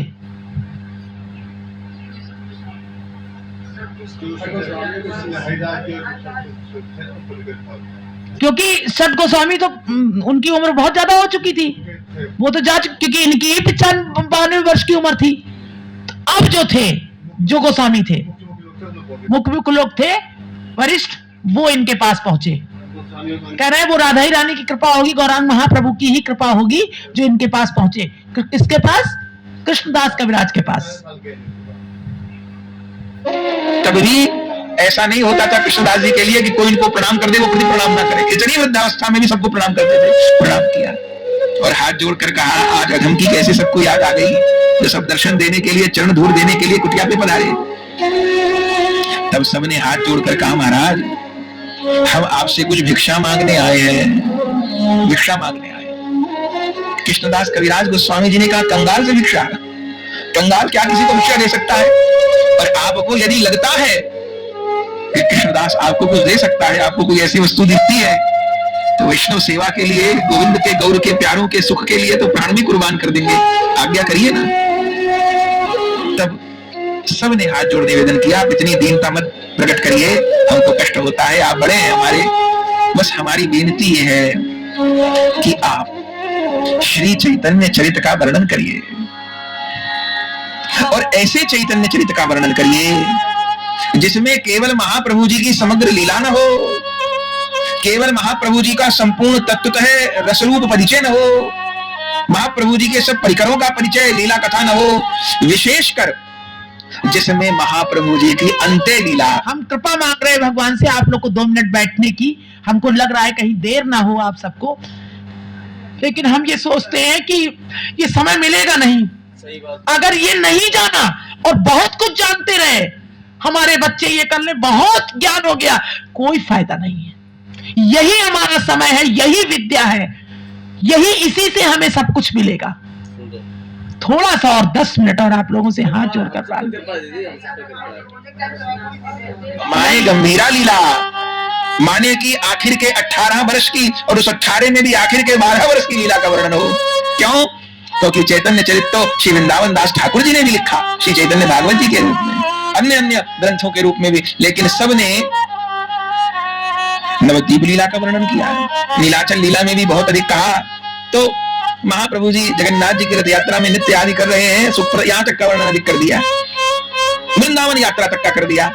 लेकिन महाप्रभु जी के अवतार का जो प्रधान प्रयोजन था राधा प्रेम आस्वादन, और जो लीला महाप्रभु जी ने 18 वर्ष अंतिम काल के नीलाचल में निवास करके की, जिसमें 12 वर्ष तो कोठरी से बाहर नहीं निकले, उन लीलाओं का सब आचार्य वर्णन नहीं कर पाए। उसके अनेक कारण थे, उन आचार्यों से संभव नहीं था। महाप्रभु की गंभीरा लीला कहती तो ऐसा लगता था कि प्राण गल जाएंगे, तो वे संकोचवश या अन्य किसी कारण नहीं कह पाए। और अब महाप्रभु जी के परिकरों में अंतिम आप बचे हैं, जिन्होंने की महाप्रभु जी के लीला के प्रत्यक्ष दृष्टाओं का संग किया, प्रत्यक्ष दृष्टाओं का संग किया। आप परम समर्थ हो। श्री रघुनाथ भट्ट गोस्वामी जी के कृपा पात्र नहीं, केवल श्री रूप सनातन जी के कृपा पात्र हो। श्री रघुनाथ दास गोस्वामी जिन्होंने पूरी महाप्रभु जी की अंत्य लीला गंभीरा लीला का दर्शन किया, उन रघुनाथ दास जी के परम कृपा पात्र परम सेवक हो। अंतिम काल तक कविराज गोस्वामी जी रघुनाथ दास जी की सेवा में रहे हैं। श्री राधा कुंड आज भी कविराज गोस्वामी जी की भजन कुटी है, श्री राधा कुंड पर राधा कुंड आज भी भजन कुटी है उनकी। रहे हैं, और वह सब धन आपके पास है। तो बस यही आपसे निवेदन करने आए। हमको भी दुख हो रहा है इस अवस्था में आपसे कहते हुए कि आपकी इतनी अवस्था है, इतना अतिवृद्ध शरीर है और हाथ पांव कांप रहे हैं। उस कांपने का कारण वृद्धावस्था भी और कांपने का कारण प्रेमावेश कंप भी है। और ऐसी अवस्था में ग्रंथ लेखन जैसा कार्य है बहुत कठिन। लेकिन आपके भीतर जो गौर प्रेम हिलोरे ले रहा है, आपके भीतर जो षट गोस्वामी पाद की कृपा विराजमान है, वह कृपा करुणा आपसे ये असाध्य कार्य अवश्य कराएगी। हम जोर तो नहीं दे सकते, बस प्रार्थना कर सकते हैं। और ये कहते कहते जितने भक्तगण आए थे ना, सब रोने लगे, विह्वल हो गए। हमको बस यही भिक्षा चाहिए, आप चैतन्य चरित की भिक्षा दे दीजिए, आप महाप्रभु जी की गंभीरा लीला की भिक्षा दे दीजिए, हमारी ये प्रार्थना है गंभीरा की। अब कविराज गोस्वामी जी तो वैष्णवों का दुख नहीं देख सकते थे, और उसमें भी ऐसे ऐसे महान संत लोग आए। अब ना हाँ कहते बने ना कहते बने, बोले कुछ नहीं, बस सबको प्रणाम करके बने और गोविंद जी दर्शन को चल पड़े। गोविंद जी के दर्शन को चल पड़े। गोविंद जी दर्शन को चल पड़े। अब वो सोच रहे हैं कि इतनी वृद्धावस्था में कैसे हम लिख पाएंगे, कैसे क्या कर पाएंगे। अब वो कह रहे हैं कि आप गंभीरा तक की जो आपने, क्योंकि आप रघुनाथ दास गोस्वामी 6 गोस्वामियों के साथ आप रहे हैं, जो वो 6 गोस्वामी जो हैं वो महाप्रभु की साक्षात लीला उन्होंने देखी है, आपने उनका संग किया है। तो आप चैतन्य चरितावली आप लिखे चरित्र, और गंभीरा की जो लीला है वो आप प्रकट करें। तो अब ये कहते तो कुछ बना नहीं, प्रणाम किया और गोविंद जी के दर्शन करने और चले जा रहे हैं। और मन में विचार कर रहे हैं कि इन सब संत गणों के, आचार्य गणों के हृदय में प्रेरणा देने वाले गोविंद तुम ही हो ना। लीलाधारी तुम बहुत लीला करते हो, पर जब लीला करते हो तो जिसके साथ तुम्हें खेलना होता है उसकी अवस्था तो देख लिया करो कम से कम। मेरे ठाकुर, तुमको तो खेल सूझता है, हर समय खेल सूझता है, बस सामने वाले की स्थिति तो देख लो। फिर मन में सोचते हैं, अगर ये ठाकुर की लीला है, अगर ये गोविंद ही चाहते हैं, इन संतों के हृदय में प्रेरणा करने वाले गोविंद ही हैं, तो फिर मैं क्यों सोचूं मैं 96 का हूं, 97 का हूं, कि 98 साल का हूं, कि 100 साल का हूं, कि 90 साल का हूं, कि हाथ कांपता है, कि सिर डोलता है। मैं बातें क्यों सोचूं जब मैं गोविंद का हूं और गोविंद मेरे हैं। तो जो बनाओगे बन जाएंगे, जहां रख दोगे रह जाएंगे। चाहे नियरे रहें और चाहे न्यारे रहें, हम तो तेरे ही कहलाएंगे। चाहे सुख में रहें चाहे दुख में रहें, हम तो तेरे ही गुण गाएंगे। पे कुछ इशारा न दो, कुछ सहारा न दो, कैसे उलझन को सुलझाएंगे। पर हम करेंगे वही तुमको भावे जो ही, हम करेंगे वही तुमको भावे जो ही, तब तो मन को तेरे भाएंगे। जो बना दोगे बन जाएंगे, जहां रख दोगे रह जाएंगे। बस यही विचार करते हुए गोविंद देव जी के मंदिर में पहुंचे और जैसे ही पहुंचे, आरती की तैयारी थी, पर्दा था पहले। जैसे ही पहुंचे और उसी समय गोविंद देव जी का पर्दा खुला और जैसे दंडवत प्रणाम किए, और बहुत वृद्ध थे, दिखता भी ठीक से नहीं था, थोड़ी देर में स्पष्ट दर्शन होता था। जैसे आंख खोल करके दर्शन किए, उसी समय क्या, गोविंद देव के गले की वो बड़ी माल नीचे आ सरकी। जैसे कविराज गोस्वामी जी पहुंचे, गोविंद देव जी को प्रणाम किया, मन में यही चल रहा है, आपकी इच्छा है या कोई और बात है। उसी समय ठाकुर जी की माला नीचे सरके आई और गोविंद देव जी की सेवा में उस समय थे गोसाई दास नामक पुजारी, बड़े भक्त पुजारी थे। जैसे माला खिसकी तो गोसाई समझ गए कि ठाकुर ने लीला किसके लिए करी है, और जो दर्शन किए, दंडवत किए, तो उसी के लिए माला सरकाए होंगे। तो उसी समय वह माला लेकर के कविराज गोस्वामी जी के गले में पहरा दी, और जैसे ही वह माला प्राप्त हुई, तभी सामने गोविंद मुस्कुराते हुए दिख गए। और कविराज गोस्वामी जी तो जान गए आज्ञा माला प्राप्त हो गई, अब तो ठाकुर की लीला है। फिर भी कहा, गोविंद इस बूढ़े से अभी और भी कुछ कराना शेष है। आपने ही चैतन्य चरितामृत लिखने की आज्ञा दी है, उन वैष्णवों के हृदय में प्रेरणा करी है। तो गोविंद देव जी ऐसे ऐसे ऐसे ऐसे मुख कर दिए। फिर तो क्या था, अच्छा तुम चाहते हो तो तुम तो कुंभे से बुलवा लोगे। चरण कमल वंदो हरि राई, जाकी कृपा पंगु गिरिलंग है, पंगु गिरिलंग है, अंधेरे को सब कुछ दर्शाई, बहरो सुने मूक पुनि बोले, रंग चले सिर छत्र धराई। सूरदास स्वामी करुणा में बारंबार नमो तेहि पाई, चरण कमल वंदो हरि राई। हे गोविंद, अब तुम कराओगे तो ठीक है। और श्री गोविंद जी को प्रणाम किया और कहते इतने भाव में भर गए श्री कृष्णदास कविराज गोस्वामी जी के धीरज नहीं हुआ उनको। उसी समय एक भक्त से कागज और कलम मंगाया और उसी समय उसी स्थान पर गोविंद जी के सामने मंगलाचरण तो वही गोविंद देव के ही सन्मुख, वही गोविंद देव जी मंदिर, हमने कहा वहां नहीं गए, वही बिल्कुल बिहार जी के आगे वहीं पड़ता है, थोड़ा घूम के चले जाते गोविंद देव जी मंदिर। अपने ग्रंथ लेखन प्रारंभ कर दिया। श्री ठाकुर की इच्छा हो गई तो वहीं से शुरू कर दिया, उसी समय प्रारंभ कर दिया। और इस लीला का वर्णन भी कविराज गोस्वामी जी ने किया है, श्री चैतन्य चरितामृत में ही वर्णन किया है। आज्ञा माला पा मोर हईल आनंद, तुहाई करिनो ए ग्रंथेर आरंभ। हे ठाकुर, तुम्हारी आज्ञा माला पाके मैं जान गया तुम आज्ञा माला तो ठीक है। गौर रूप में गोविंद तुमने ही लीला की और तुम ही गोविंद अपने गौर रूप का चरित्र सुनना चाहते हो तो ठीक है, सुनो। वक्ता भी तुम ही, श्रोता भी तुम ही, लीला करने वाले भी तुम ही, लीला के रचयिता भी तुम ही, सामर्थ्य देने के काम तुम ही कराओगे। हाँ, मुझे बढ़ाई देना चाहते हो। यंत्र कुछ चलाता तो कोई यंत्री है, पर ये मशीन बहुत अच्छी, वो मशीन बहुत अच्छी, ये जय जयकार हो जाती है। तो मेरे ठाकुर ठीक है, आज्ञा माला पा मोर हईलो आनंद, तुहाई करिनो एई ग्रंथेर आरंभ। उसी समय ग्रंथ का आपने आरंभ कर दिया और स्वयं अनेक जगह वर्णन भी किया। श्री कविराज गोस्वामी जी ने कहते हैं इस ग्रंथ के वास्तविक रचयिता तो गोविंद देव हैं, श्री मदन गोपाल है। मेरा लिखना तो कैसा है, जैसे तोते का पढ़ना, जैसे पहले कोई तोते को पढ़ाता है ना, और तोता क्या करता है, जो सुन लेता है, रट्टू होता है वो सुन लेता है, पट पट पट पट सुना देता है। अब जो सुनकर के उसने सुना दिया तोता उसमें अपनी बड़ाई मानने लग जाए कि मैं बहुत बड़ा विद्वान हूं। अरे कोई विद्वान नहीं जो सुना सो बोला, और बहुत विद्वान हो तो बिना सुने बोलो ना। तो मेरी हालत तो तोते जैसी है, मेरे मदन गोपाल मेरे गोविंद देव मुझको जैसा लिखवाते हैं वैसे ही कठपुतली के समान में लिखता हूं। इस भाव का वर्णन किया है कि चैतन्य चरितामृत में कविराज गोस्वामी पाद ने। क्या कहते हैं?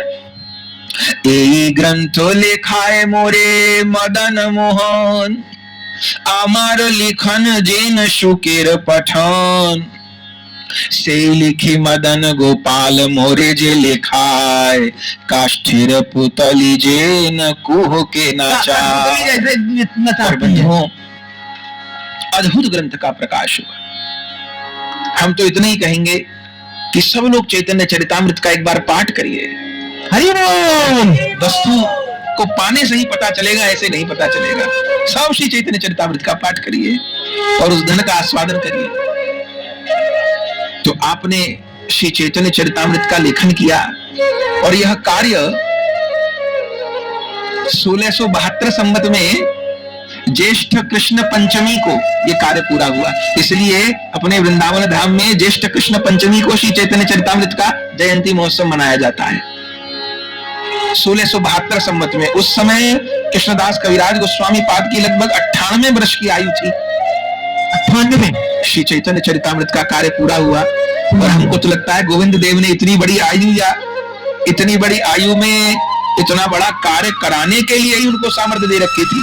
नहीं तो आप देखिए कि 1672 संवत में ज्येष्ठ कृष्ण पंचमी को, ज्येष्ठ मास में श्री चैतन्य चरितामृत का लेखन कार्य पूरा हुआ और फिर आश्विन में कुछ महीने बाद ही आश्विन शुक्ल द्वादशी को कृष्णदास कविराज गोस्वामी जी लीला में प्रविष्ट भी हो गए। तो यह कार्य अद्भुत रूप में ठाकुर जी ने कराया और अद्भुत ग्रंथ रत्न का प्रागट्य हुआ। आज भी वृंदावन में श्री सूरमा कुंज में कृष्णदास गोस्वामी जी की वह अमर कीर्ति स्तंभ रूप श्री चैतन्य चरितामृत की हस्तलिखित प्रति विराजमान, पूरी निष्ठा से सेवा होती है। श्री कृष्णदास कविराज गोस्वामी जी की परंपरा विराजमान है जिसमें एक से एक बड़े बड़े दिग्गज महापुरुष हुए। आज भी पोथी जी विराजमान है। तो अद्भुत कार्य हुआ और तब तो कितना संतों को, रसिकों को सुख प्राप्त हुआ, वो तो इस ग्रंथ का पाठ करने वाले ही जान सकते हैं। अद्भुत ये ग्रंथ रत्न हो गया, वैष्णवों का कंठहार हो गया। और इस कार्य को ठाकुर जी को कराना था। अरे श्री नित्यानंद प्रभु जी जो आदेश दिए वृंदावन जाओ और षड गोस्वामी पाद की चरण शरण ग्रहण करो, तो ग्रंथों का ही कार्य कराना था। श्री गोविंद लीलामृत जैसे ग्रंथ प्रकट हुए, कृष्ण करणामृत की अद्भुत टीका प्रकट हुई और श्री चैतन्य चरितामृत तो ऐसा जैसे ठाकुर जी के सिर पर मुकुट। ऐसे ग्रंथों में, भक्ति शास्त्र में ऐसे जैसे ठाकुर जी के शीश पर मुकुट के रूप में श्री चैतन्य चरितामृत विराजमान है। और इस कार्य को करके 1672 संवत में आश्विन शुक्ल द्वादशी को श्री कृष्णदास कविराज गोस्वामी जी परम प्रसन्न अवस्था में लीला में प्रविष्ट भये। आज भी श्री राधा दामोदर मंदिर में और श्री 64 महंत स्थान पर श्री कृष्णदास कविराज गोस्वामी जी समाधि रूप में भी दर्शन दे रहे हैं और दिव्य मंदिरी स्वरूप से तो प्रिया जी की लीला में विराजमान है। और बंधुओं, केवल समाधि रूप में दर्शन नहीं दे रहे हैं। जैसे भागवत जी के रूप में साक्षात श्री कृष्ण है, जैसे रामायण जी के रूप में साक्षात श्री राम है, ऐसे श्री चैतन्य चरितामृत के रूप में साक्षात श्री चैतन्य तो है ही, पर उन चैतन्य चरितामृत के प्राकट्य करता श्री कृष्णदास कविराज गोस्वामी पाद भी श्री चैतन्य चरितामृत के रूप में हमारे बीच विराजमान। महापुरुषों के ग्रंथों का अनुशीलन या संत महापुरुषों की वाणी का श्रवण उन महापुरुषों का संग ही है। यथार्थ संग यही है उनका। यथार्थ ग्रंथ पाठ हो, जिनका ग्रंथ पाठ कर रहे हैं उन्हीं आचार्य का संग कर रहे हैं हम, संग कर रहे हैं, या जिनकी वाणी का आश्रय कर रहे हैं उन्हीं का संग कर रहे हैं। भले हम शरीरों से दूर हों, शरीर से दूर हों, लेकिन जिनकी वाणी का संग कर रहे हैं, जिनकी वाणी हमारे हृदय के भीतर प्रेम को जागृत कर रही है, इस पथ पर आगे बढ़ा रही है, हम उन्हीं का संग लाभ कर रहे हैं, उन्हीं का सानिध्य कर रहे हैं। तो हम सबको भी ग्रंथ संग प्राप्त हो और ग्रंथ संग के फलस्वरूप श्री कविराज गोस्वामी जी का चरण सानिध्य प्राप्त हो चरण सानिध्य। और श्री कविराज गोस्वामी जी के चरण सानिध्य के फलस्वरूप गौर सेवा सुख प्राप्त हो। गौर सेवा सकता। आज यही भावना आश्विन शुक्ल द्वादशी को तीन आचार्यों की तिरुभाव तिथि श्री रघुनाथ भट्ट गोस्वामी जी महाराज के चरण कमलों में दंडवत प्रणाम करते हुए, श्री रघुनाथ दास गोस्वामी जी के चरण कमलों में दंडवत प्रणाम करते हुए और श्री चैतन्य चरितामृत प्राकट्य करता श्री कृष्णदास कविराज गोस्वामी जी के चरण कमलों में दंडवत प्रणाम करते हुए अपनी वाणी को विराम देते हैं। आचार्य गण के तिरुभाव महोत्सव की जय जयकार हो, जय जयकार हो, जय जयकार हो। प्रेम से कहिए जय जय श्री राधे श्याम श्री गुरु प्रेमानंदे निताई गौर हरि बोल। प्रिय भगवत प्रेमी, ये है कृष्णदास कविराज गोस्वामी का परिचय हुआ आप लोगों को। आप समझ में आई कृष्णदास कविराज गोस्वामी। हाँ भाई भी से रोए, रो के सोए, दर्शन हुए, तो आज्ञा हुई, जो यहाँ आए, तो लिखी, उन्होंने लिखी। कितना काम कराया हमारे। 14 हाथ की माला तो पहली बार सुनी। 14 हाथ की माला, इतनी बड़ी माला भगवान ने गौरांग महाप्रभु ने दी उन्हें। राधा कुंड पर उनको सब कुछ दिया। गौरांग महाप्रभु की, गौरांग भगवान कृष्ण की लीला सदा चलती है। तभी आपसे कहा, देखिए कि जब हम लोगों ने ये महाप्रभु ने जब चाहा कि ये चरित्र हम सब सुने, उन्होंने कहा कि सभी सुने महाप्रभु का। देखिए पहले ही संत लोग आकर के बैठ गए। जय हो जय हो जय हो जय हो। उनके अनुगत्य में सुना हम लोगों ने। कह रहे वो शास्त्र रूप से है, वो भले ही शरीर से नहीं है लेकिन वो है। भागवत का संपर्क बताया ना इसको। हाँ, श्रीमद् भागवत का ही सार है। भक्ति इसी से प्राप्त नहीं कर पाए, लेकिन इस लीला में इनके परिकर और महाप्रभु चैतन्य, और वो लीला गान करने से हम लोग के साथ होने लगती है। वो लीला अनुभव करते हैं, साक्षात महाप्रभु चैतन्य है। बोलो गौरांग महाप्रभु की निताई गौर हरि बोल।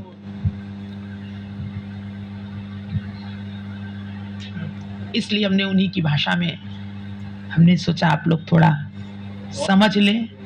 बहुत बड़ी कृपा दीदी, बहुत बड़ी कृपा, वर्णन किया। बहुत बड़ी कृपा। बता रहे हैं, इधर पूरी समाज के दर्शन हो रहे हैं। हाँ, जय सब हो हो रहा जय है। हो। यहाँ पे बहुत सुंदर, बहुत देखिए गौर लीला हम लोग के साथ भी चल रही है, पूरी गौर लीला।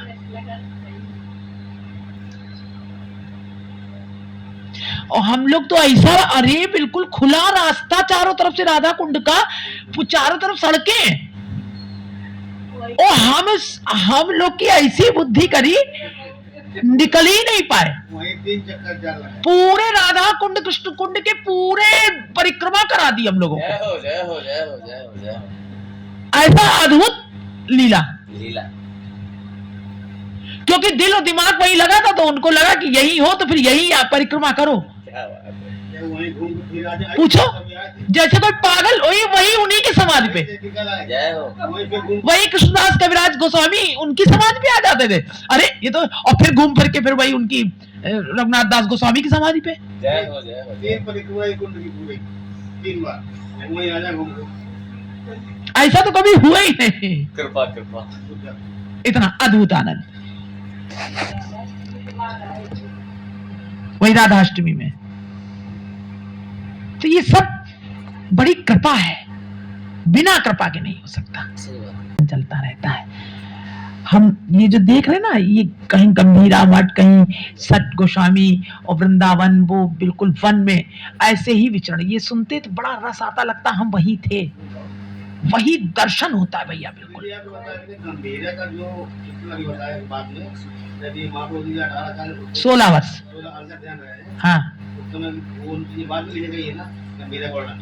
हाँ, नहीं इसमें वर्णन है। हाँ, चैतन्य चरितावली, वही तो कृष्णदास कविराज गोस्वामी से कहा उन सब ने कि जो उस समय षट गोस्वामी थे, तो जब महाप्रभु है, उनके शिष्यों का, हाँ षट गोस्वामी जितने थे, इन्होंने कहा कि आप जो हैं, मतलब वो तो षट गोस्वामी भी सब अंतर्ध्यान हो गए। अब जो उस समय थे, तो उन्होंने कहा कि आप जो षट गोस्वामी थे उस समय जब महाप्रभु को जब आवेश आता था और गंभीरा में जब उन्होंने जो लीलाएं की आवेश में, भगवती आवेश में, तो उस समय का वो लोग वर्णन नहीं कर पाए। उन लोगों ने किया वर्णन लेकिन वो लिख नहीं पाए वो, लेकिन इनसे सारी चर्चाएं होती थी। हाँ, वो कच्चा चिट्ठा सब था इनके। भाई अब कोई किसी, वही तो विपिन भैया बार बार कहते हैं ना कि कोई उस समय कोई बैठा हो तो वो उनकी चर्चा कर सकता है, अब कोई दूसरा करे तो कैसे कर पाएगा? वो जो सामने देख रहा है वो कर पाएगा ना। अब जैसे हम सुनीता के साथ रहे तो हम सुनीता की बात कर सकते हैं, अब हम सुनीता की बात करके और तुम लोग को बता सकते हैं, लेकिन अब तीसरा कोई देखे उसको तो वो बताया उसने जो कुछ भी, अब वो अपने मन से कुछ भी कर ले, कुछ बहुत सारी बातें उसमें कर सकते किसी भी व्यक्ति की चरित्र। तो जो सामने है वही ज्यादा कर सकता है। जब विपिन भैया ये बात कह रहे थे ना, वो यही बात कह रहे थे। तो जो अष्ट गोस्वामी हैं तो वो कुछ संकोचवश या कुछ भी वो लिख तो नहीं पाए उस चर्चा को, या उस समय सब भाव में हो जाते थे, बिल्कुल होश ही नहीं रहता था, प्राण निकलने लगते थे कह रहे हैं, तो कौन क्या करे। लेकिन वो वर्णन उन्होंने किससे किया? कृष्णदास कविराज गोस्वामी से, शिष्य थे ना उनके, तो इनसे वर्णन किया। रघुनाथ दास गोस्वामी ने भी, उनके गुरु थे वो। हाँ है, हाँ हाँ हाँ, आप गंभीरा का जो वर्णन, क्योंकि आपने षट गोस्वामियों से सुना है, वो लिखित तो नहीं हो पाया खर्चा, लेकिन आप लिख सकते क्योंकि आपको सब उन्होंने बताया है, षट गोस्वामियों ने। हाँ, गंभीरा धरोहर है, तो वो उन गोस्वामियों ने भी हम सबकी पर दया करने के लिए तभी कह रहे हैं कि गोविंद देव जी आप ही की कृपा है, आप ही की इच्छा है, जो आप चाहते हैं कि हम इसमें लिखें, क्योंकि वो लिख नहीं पाए, वो उन्होंने चर्चा इनसे करी, बताया, तो इनको पता तो था ही कि ऐसे ऐसे महाप्रभु करते थे, ऐसे ऐसे महाप्रभु सबके प्राण निकलने लगते थे। गंभीरा मठ की 16 वर्ष रहे वहां, तब उन्होंने इनको, क्योंकि इनको सुनते थे, उन गोस्वामी से वयोवृद्ध थे वो सब, तब इनसे कहा, तब इन्होंने कहा आपकी इच्छा है, आपकी कृपा माला जो सर की, इसका मतलब अब मैं चाहे मेरे कान में सुनाई दे, चाहे मेरे हाथ कुछ भी, जब आप चाहते तो आप ही लिखवाओगे, अब हमें क्या सोचना है। तब इन्होंने वो सारा वर्णन इसमें किया, वो धरोहर थी उनके चित्त में। अगर ये गोस्वामी, अंत वाले गोस्वामी बाहर में ना लिखवाते तो ये भी ना मिल पाता हम लोगों को। तो कृष्णदास कविराज गोस्वामी ने वो उन्होंने पूरा वर्णन किया है। हाँ, 1 महीने बाद, वो 1-1.5 महीने बाद नित्य लीला में प्रवेश कर गए। ये बात सबको जाननी जरूरी है ना। अब आप सबको आनंद आएगा, अब समझ में आएगा। तो श्री कृष्ण चरितावली क्या है, कैसे कैसे कौन परिकर रहे, क्या रहे, इनके बारे में, और पूरे षट गोस्वामियों के जितने चरित्र हैं उनका भी अलग अलग वर्णन होना चाहिए, सबके बारे में पता होना चाहिए, उनके चरित्र, उनकी लीला, ये सब मंजरी है, क्या क्या किया इन्होंने। हाँ, पूरा लीला परिकर जो हम लोग उसमें शामिल नहीं जी हो पाए उसमें तो, लेकिन गौर लीला में सब भगवान ने कृपा करी सबको। ये सब मंजरी है, ये षट गोस्वामी, जितने गोस्वामी सब। तो भगवान महाप्रभु चैतन्य के तो असंख्यों परिकर थे, नित्यानंद जी के असंख्यों, लेकिन उनमें जो बिल्कुल विशिष्ट थे, जिनसे उनको ये मंजरी थी, जिनसे उनको लीला प्रकट करानी थी, उन 6 गोस्वामियों को वृंदावन भेजा उन्होंने, लीला प्रकट करी उनसे। ये वो 6 गोस्वामी। हाँ, तो सबसे प्राचीन ये गौड़ीय वैष्णव ही वृंदावन में, इन्होंने आज जो वृंदावन में दर्शन कर पा रहे हैं हम सब, और सारी लीला स्थलियों का, वो उन्हीं की देन है, महाप्रभु चैतन्य की देन है। कहाँ राधा कुंड है, कहाँ कृष्ण कुंड है, कहाँ गोवर्धन था, कहाँ बरसाना है, कहाँ लीला है, जितनी भी प्रकट हुई है, कहाँ बांडीर वन है, कहाँ वंशीवट है, सब लीला उन्होंने प्रकट करी। पूरा 84 कोस सब प्रकट किया महाप्रभु चैतन्य के, और ये महाप्रभु चैतन्य का आदेश था। वृंदावन बिहारी लाल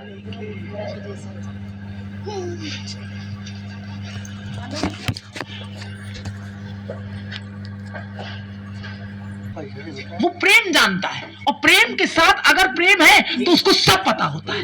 भगवान प्रेम के साथ अपनी अंतरंग लीला में उसको प्रवेश करा देते हैं। ये वो कहता है वो पता है, प्रभु का प्रेम पता है। और प्रेम अगर होगा तो प्रेम के साथ उनकी लीला भी तो पता होगी उन्हें, ये वो पता है। और प्रभु प्रेम करते हैं तो अपने प्रेमी को अंतरंग स्थिति सब बताते हैं, ये वो कहता है पता है।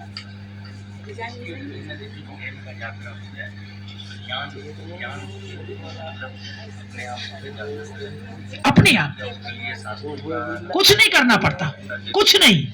वो कोई भी विधि विधान से उसने कोई भी वैदिक नियमों का कोई भी पालन ना किया हो, कुछ ना किया हो, और अगर प्रेम भगवान की कृपा से उसके अंदर प्रेम प्रकट हो गया तो वो सर्वोपरि हो गया, उसको सब ज्ञान हो गया। ये भक्ति रसामस सिंधु में सिल्क रूप उसको कोई नियमों की जरूरत नहीं। जैसे एक वैदिक भक्ति करता है, एक नियमों के साथ पालन करता हुआ गुरु की शरण में रह करके वो चलता है, तब वो भक्ति मार्ग पर आता है, सिद्धावस्था आती। लेकिन एक भक्त ऐसा होता है जो जिसको सीधे भगवान की कृपा प्राप्त होती है, और उस कृपा के द्वारा वो कोई भी वैदिक भक्ति की उसने कोई नियम ना पालन किए हो, लेकिन उसको वो कृपा प्राप्त होती है जो नियम के द्वारा आया है, उतनी उससे ज्यादा उसको वो कृपा प्राप्त होती है, वो प्रेम उसको प्राप्त हो जाता है। हाँ, वो एक ही जगह जाता है। हाँ, नित्य लीला प्रवेश, जैसे एक भगवान कृष्ण गोविंद है, वास्तव में श्री राधा रानी है जैसे, ठीक है। अब वो वहां पर उनकी नित्य लीला यानी अष्ट सखियां हैं, मंजरियां हैं ना, निकुंज में जो लीला हो रही है, वास्तविक लीला, उसमें गुरु के द्वारा वो जो उनके गुरु होते हैं वो गुरु सखी, जैसे मंजरी है, जैसे रूप मंजरी है, रस मंजरी है, लौंग मंजरी, तो जो गुरु होते हैं वो मंजरी ही होते हैं, क्योंकि वहां की बात को कैसे बता पाएगा, कौन बताएगा, गुरु ही तो बताएगा। तो गुरु मंजरी है, तब वो ये नित्य लीला में वो प्रवेश उनका रहता है कि वो किस उस मान लो रूप मंजरी जो है इस समय रूप सनातन के रूप में आए, रूप गोस्वामी के रूप में है, यहाँ सनातन गोस्वामी के रूप में है, जो ये नरोत्तम दास जी हैं ये कनक मंजरी के रूप में, इनकी जो नित्य लीला में है, जो नित्य लीला में इनकी सेवा है वो इनकी कनक मंजरी के रूप में है। लेकिन वही कनक मंजरी यहाँ पर जीवों का कल्याण करने के लिए नरोत्तम ठाकुर के रूप में है। हाँ हाँ हाँ,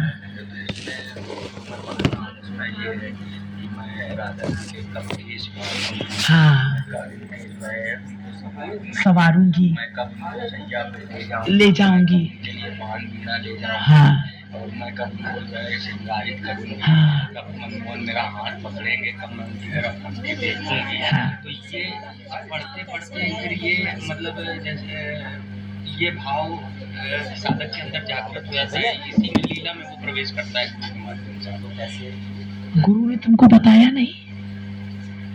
नहीं, मेरे पास दीदी वो अभी सहचरी भाव का मंत्र तो है, मेरे पास शरणागत, अभी शरणागत मंत्र है। हाँ, तो शरणागत, हाँ हाँ तो अभी वो धीरे धीरे धीरे धीरे वो, जब तुम ये इसीलिए पढ़ने के लिए दिया जाता है, जब तुम ये बात करो तब तुमको उत्कंठा जागृत होगी कि कैसे हम उनकी लीला में, कैसे हम नित्य लीला में जाएं, कैसे लीला में जाएं। तो वही मंत्र के द्वारा जो सिद्ध मंत्र होता है, जो निज मंत्र यानी कि जो तंत्र गुरु का जुड़ा हुआ है, जो उनका वास्तविक स्वरूप है, वो तुम्हें प्रदान करेंगे। इसमें पूरा पूरा जीवन गुजर जाता है, वो गुरु की कृपा से मिलता है और वो मंत्र मिल जाता है। गुरु कहीं भी हो कोई मतलब नहीं, वो प्रकट रूप में वो तुम्हें वो भाव प्रकट हो जाएगा। तुमने उनके द्वारा, तुम जैसे श्री राधा वल्लभ का जो भी राधा जो भी जप रहे हो, नाम और मंत्र जो भी जप रहे, वही प्रकट हो करके तुम्हें भाव प्रदान कर देगा। वही जो तुम उनका राधा सुधा निधि पढ़ रहे हो, उसी में वो प्रकट हो जाएंगे। और तुम एक दिन ऐसा आ जाएगा कि तुम अपने को देखने लगोगे मैं मंजरी हूं। तो इसमें लगाने के लिए ये एक पद्धति है गुरु की, यही गुरु परंपरा बताई गई है, जिससे कि इधर उधर चित्त ना जाए और परंपरा से दीक्षित हो जाओ। परंपरा का मतलब है कि तुम एक बंद जाओगे ना, अब तुम उसी में चल रहे हो, उसी घर में चल रहे हो, तो तुम्हारी एक, अब जैसे तुम यहाँ पे मान लो इस संसार के घर में हो, तो तुम्हारी बार बार वही माता है, वही पिता है, वही भाई है, यही बार बार वही आ रहा है ना। तो जब तुम्हारा शरीर छूटेगा तो कहा कि अंत में जो भी मन जिस जगह लगा होता है, तो वही हमारा दूसरा शरीर वही बनता है। तो अब जब घर में तुम्हारा मन लगा हुआ है, मेरे माता, तो लोग मरते समय नहीं कहते देखो बेटे को देखो, पोते को देखो, कहते हैं ना। लेकिन जो भक्त होते हैं वो ये सब नहीं कराते हैं। वो क्या कराते हैं? जो गुरु ने अभ्यास किया है, जो तुम्हारी साधना रही है जीवन भर की, जो तुमने राधा सुधा निधि पढ़ी है कि मैं कब ये करूं, उसका तुमने रात दिन चिंतन किया है ना, वास्तविक चिंतन किया। इसीलिए कहा कि गुरु के पास रहकर भी, नाम दीक्षा लेने के बाद भी अगर हमारे अंदर वो साधना नहीं चली तो क्या होगा? गुरु ने मंत्र भी दे दिया, गुरु ने सब कुछ कर दिया, तो क्या वो चला हमारे अंदर? हृदय में कहीं पड़ा रहेगा, हृदय में कहीं पड़ा हुआ है? और हमने कहा हम फलाने संप्रदाय से, हम ढिमाके संप्रदाय से हैं, और हमने ये मंत्र कर लिया, हमारे बहुत बड़े गुरु हैं, लेकिन हमने उनको अपने अंदर तो उतारा नहीं, और हमने उसको समझा ही नहीं कि कौन मंजरी, कौन भगवान कृष्ण, कहाँ क्या, ये सब हमारे अंदर कोई भाव ही नहीं आया। तो क्या वो प्रकट हो सकता है? हम तो माया में फंसे रहे। तो वही अंत समय, वही लड़के बच्चे, वही घर, वही दौलत, वही मैं अहंकार, मैं भक्त हूं, मैं हो गया, मैं, कुछ नहीं आएगा है। और जब तुम रात दिन बिल्कुल उसी में मगन रहोगे कि मेरे भगवान श्याम सुंदर, मैं उनकी सखी हूं, क्यों गुरु कह रहे हैं कि इसको पढ़ो, मैं कब, गुरु ने तो बताया कि इसको पढ़ो, उन्हीं ने तो बताया, क्या संसार में किसी और ने बताया? उन्होंने बताया। तो वही कह रहे हैं कि इसका चिंतन करो कि मैं कब आपको ऐसा करूंगी, मैं कब बीड़ा लगाऊंगी, मैं कब आपकी शेष सैया सजाऊंगी, कब मैं आपकी कुतूंगी, इसी में अपने को बिल्कुल रमण कर लो। तो करते करते तुम्हारे अंदर सखी भाव आ जाएगा एकदम, और वो उत्कंठा जाकर, ये उनकी कृपा से होगा, गुरु की कृपा से। जैसे प्रकट स्थिति में तो अभी साधक है, वो पुरुष, उसके अंदर देहा भाव है। हाँ। और जैसे वो वैसे ही अपराध है कि हम राधा जी को स्त्री शरीर में देखें, जबकि यथावत वो स्त्री शरीर में है। हाँ। लेकिन हम फिर ये अपराध है कि हम उनको स्त्री समझें। हाँ। लेकिन फिर भी अभी जो आ जाता है हमारा देहा भाव है, हाँ। देहाभिमान है, उस अभिमान के तहत हम गए उनमें अपने आप को पुरुष करते हैं। हाँ। तो फिर कहीं ना कहीं हमारे अंदर बहुत से दोष हैं, काम आदि और हाँ। दोष है, तो उसमें हमारे अंदर गलत विचार और गलत धारणाएं भी आती हैं। हाँ। और वो उनसे नदी में साधक इसी से निकलेगा। इसीलिए कहा गया है कि वो बड़े अच्छे हैं जो सामने बैठ करके गुरु के साथ अपनी बात संभाषण करते हैं, और वो भाव धीरे धीरे धीरे धीरे सम्मान होता है। इसीलिए कहा राधा भाव में और मंजरी भाव में इतनी जल्दी नहीं हो जाता है कि हम सखी हैं, हम सखी हैं। वही तुमने जो इतनी कष्ट बताए, जब हम पढ़ते हैं ये स्वाभाविक है, हमारे मन में दुष्प्रभाव भी आता है। दुष्प्रभाव आता है, जैसे उसमें बहुत से शब्द ऐसे हैं, क्योंकि हम देह में है बेटा, तो हमें बहुत से शब्द ऐसे हैं जिनको हम पढ़ करके हमारे मन में मतलब गलत चिंतन होता है, लेकिन हम उस चीज को अवॉइड करते हैं, ध्यान नहीं देते। हाँ। हम आगे पढ़ते जाते हैं, हाँ। उसको इग्नोर कर दिए। हाँ। तो हम उस पर ध्यान नहीं दिए। हाँ। हम उस पर दिमाग लगा दिया, तो वो तुरंत तो हमारे सामने तो वही दृश्य आता है ना जो हम देख रहे हैं, वही आ जाएगा, जो हमारे हम भोग रहे हैं, वही हमको कैसे दिव्य का दर्शन हो जाएगा? वो अच्छा नहीं। तो वो आता नहीं है। इसलिए कहा, इसीलिए राधा रानी और भगवान कृष्ण एक है, उनको तब तक विग्रह मत, वो विग्रह नहीं है। तभी कहा वहां पुरुष का प्रयोग। हमारे यहाँ जितने ये साधक हैं, ये सब राधा रानी को शरीर रूप में नहीं देखते हैं। भगवान कृष्ण के ही आह्लाद है, वो प्रसन्नता है राधा रानी।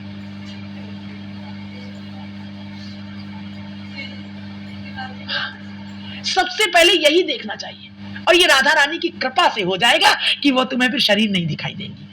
भगवान कृष्ण अपने ही स्वरूप से वो केली कर रहे हैं बेटा, चुंबन, आलिंगन, बहुत से ऐसे शब्द है, क्योंकि हम तो अभी बेटा काम में है ना। कहते हैं काम में जब तक है तब तक हम सखी भाव को कैसे जान सकते हैं, लेकिन वो गुरु की कृपा से हो सकता है ऐसा, इस वो आनंद प्राप्त हो सकता है। तो जब हम धीरे धीरे जानते हैं भगवान की आह्लादनी है, भगवान का हृदय है, भगवान की आह्लादनी है, भगवान का हृदय, करते करते जब कहते ना कि जैसे हम लोग अपनी प्रसन्नता का एक शरीर नहीं बना पाते, भगवान कृष्ण का ये शरीर है, भगवान कृष्ण का ये आह्लाद है, करते करते फिर वो शरीर देखना बंद हो जाता है, भगवान का आह्लाद दिखाई देने लगता है, असली तत्व दिखाई दे जाता है।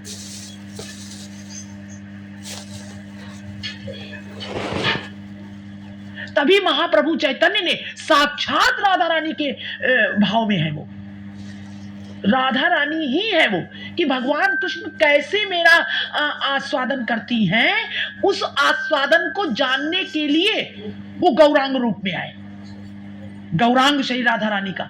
और भाव इस तरीके का है कि जैसे श्याम सुंदर को कहीं द्वितीय रूप में रखा गया है और राधा जी को कहीं प्रथम उसमें रखा गया है। वो श्याम सुंदर लंपट है, लंपट शब्द का प्रयोग किया गया भगवान श्री कृष्ण के लिए कि ये लंपट है, ये तो हमसे अनुमति मांगेंगे अंदर जाने के लिए, निकुंज प्रवेश के लिए।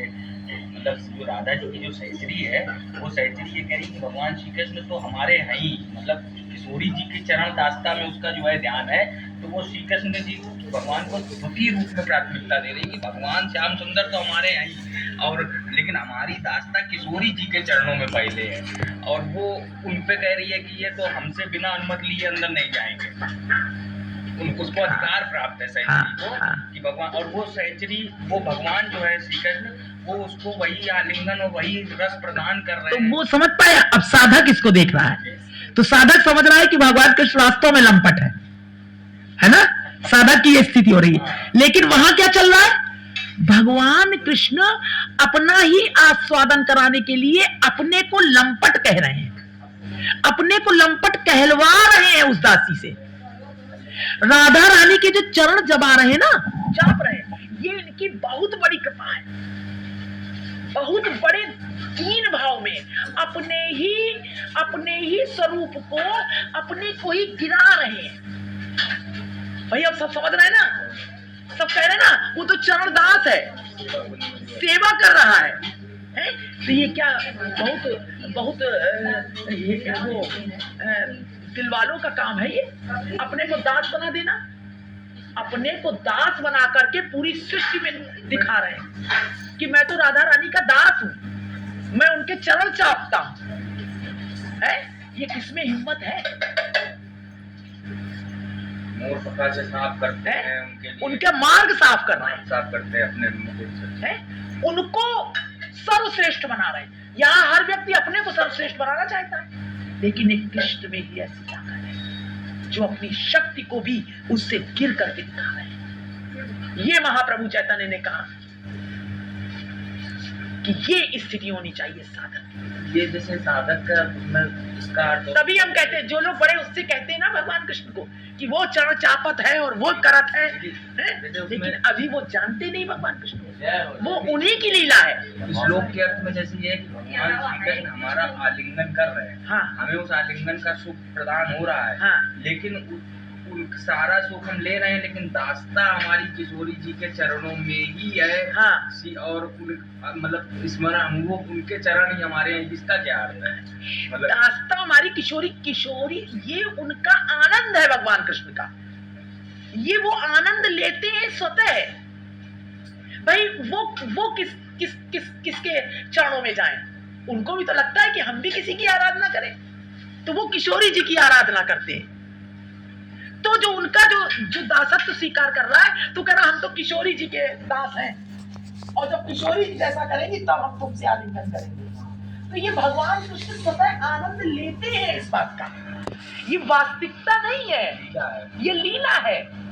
ये जो जान गया, क्योंकि राधा रानी को ये हर वक्त पता है कि मैं कृष्ण हूं। राधा रानी का कभी वियोग हुआ नहीं। वो उसमें ऐसा भी है कि मतलब अगर सामने देख रहे हैं तो छाती से नहीं लगे तो भी अपने आप को दूरी महसूस कर रहे हैं, और छाती से लगे हैं तो दिख नहीं रही है तो भी दूरी महसूस कर रहे हैं। संयोग में वियोग और वियोग में संयोग, संयोग में वियोग। लेकिन ये राधा कृष्ण का केली ये बहुत कोई समझ। हरदास स्वामी हरदास जी ने क्यों कहा, केली कुंज में रहते थे, वो केली में ही रस पान करते थे स्वामी हरदास जी। उनका केली माल लिखा हुआ है, जैसे इनका ये लिखा हुआ है महाप्रभु जी का, हरिवंश महाप्रभु जी का, वो क्या लिखा है उन्होंने, हित 84। उसी तरह से केली बिल्कुल वही है, केली माल। ये सब जब पता होना चाहिए, वही केली कुंज की लीला है। तो हरदास जी ने क्या किया, भगवान कृष्ण के साथ जो राधा रानी थे, कहा कि हम तुम्हारी सेवा नहीं कर पाएंगे, तुम्हारा इतना श्रृंगार और ये सब हम कैसे कर पाएंगे। तो उन्हें पता था कि कृष्ण ही राधा है और राधा ही कृष्ण है। तो उन्होंने श्री राधा कृष्ण भगवान में ही राधा को कहा इन्हीं में प्रवेश करो और हम इन्हीं की सेवा करेंगे, लंगोटी पहनाएंगे और दोनों की सेवा हो जाएगी। इतना हो जाता। ये जो हम लोग कृष्ण कृष्ण करते हैं, ऐसा नहीं है। हमारी श्री राधा रानी, क्या गजब का उनका हृदय है श्री राधा। तो कहा कि जो वैष्णवगण है उनका जो हृदय है वो श्री राधा ही है। अब अलग से भले हम राधा राधा ना चिल्लाए, लेकिन हमारे अंदर जो बोलती है वो श्री राधा ही बोलती है, वो एक हो गई। ये जो आज राधा रानी जो पुष्प गिराती है, क्योंकि इधर तो कृष्ण कृष्ण बोल रहा है, वही बोल रहे हैं। स्वामी हरदास जी बाके बिहारी में देखते हैं ना, उनकी चोटी क्यों एक कर दिया श्री बाके बिहारी। एकात्म स्वरूप है, और जितने उनके उपासक है वो राधा राधा अलग विग्रह बनाए हुए हैं। बस यही बात, इसीलिए भ्रमित है बच्चा। यही महाप्रभु चैतन्य ने कहा कि एक विग्रह में श्री राधा को देखो। इसलिए कहा श्री राधा वल्लभ जो महाप्रभु थे, उनके चरणों में हम प्रणाम करते हैं, जो वंशी का स्वरूप थे। उन तक आते आते रोंगटे खड़े होते हैं। 2.5 वर्ष बाद उनका ये चरित्र लिखा गया है। कैसे समझ में आएगी उनकी मनोगति, और जो उन्होंने दिखा दिया, ये शंकर जी से प्रकट है ही राधा वल्लभ। शंकर जी के आराध्य थे वो। आप देखिए, यही बात हम चिल्ला चिल्ला के कहते हैं, लेकिन मेरी बात कैसे समझ में आएगी। आज तुमने प्रकट करी है वो बात, अपनी व्यथा। कोई व्यथा करता नहीं है, ये बात करना चाहिए। वो राधा वल्लभ देखिए, एक ही विग्रह है ना, तो 2 हो जाते। दिखा रहे हैं, वो दर्शन करा रहे हैं, तभी हम कहते राधा वल्लभ तो है ही है। वो राधा वल्लभ सबके राधा वल्लभ, हरिवंश तो सबके, महाप्रभु जी वो सबके हैं। बहुत सुंदर, बहुत सुंदर। कोई हरिवंशी संप्रदाय नहीं है। इन भक्तों ने, कभी वैष्णवों ने, इन महज्जनों ने संप्रदाय नहीं किया बच्चा। बहुत सुंदर। सिर्फ राधा कृष्ण भगवान कृष्ण ने जो 4 संप्रदाय बताए, वो सबको सबके लिए बताया, जन जन के लिए। और किसकी आराधना हो रही है? वही भगवान कृष्ण, वही श्री राधा जी। कोई अलग है क्या? कहीं पर भी नहीं है, सब एक ही जगह जाकर, सब एक ही जगह जाएंगे ना, वही केली का आनंद ले रहे हैं। इधर से जाओ, चाहे इधर से जाओ, लाके मिलना पूरी है। तो ये 2.5 वर्ष बाद जो उनका जो स्वरूप प्रकट किया, उन्होंने उनकी बात को जाना ही नहीं, उनकी पीड़ा को। जैसे स्वामी हरदास जी ने एक कर दिया, वैसे ही श्री हरिवंश महाप्रभु ने भी एक करके दिखाया है। प्रमाण है बेटा, बताओ कि ये दासी कुछ गलत बोल रही है। यही है, लास्ट में होना तो वही है, आउटपुट तो उसका वही है, चाहे इधर वही है ना। श्री राधा वल्लभ लाल का देखो स्वरूप कितना सुंदर है? ये दर्शा रहे हैं, वो शिक्षा दे रहे हैं। राधा वल्लभ है जिन्होंने राधा जी की विग्रह अलग प्रकट किया। मीराबाई को देखो, भगवान शांति और राधा रानी की बाकायदे के लीला में वृंदावन में उठा के सखी ले जाती थी उनको। हमको तो लगता है रात दिन हम तुमसे चर्चा करते जय हो जय हो जय हो जय हो जय हो। बहुत सुंदर थी, बहुत सुंदर। हैं। ऐसा बहुत मुश्किल दिखता है।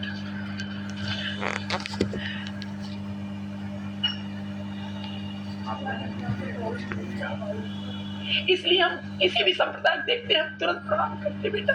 सब एक ही है। हमारे हृदय में हम कभी नहीं सोचते कि आज ये जो राहुल को जो ज्ञान प्राप्त नहीं वो नहीं किया वहां समाधि पे, उसको ये होश ही नहीं रहा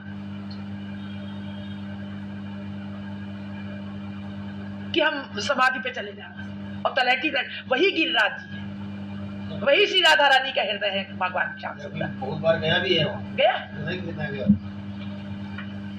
तो ये भगवान की कृपा से और महाजनों की कृपा से ये रस और ये गूढ़ बातें हैं, ये गूढ़ रस है। वो हमारा भी काम में जो हमारी दृष्टि हमें वो जाती है, हमें तो स्त्री स्वरूप दिखाई दे। अंदर वो हरिवंश महाप्रभु वंशी का अवतार है और उन्होंने सब शिक्षा दी, लेकिन उनका चरित्र 250 वर्ष वही वो अभी बता रहे थे कि तब लिखा गया, अब उनकी दिल की गति को कौन जाने।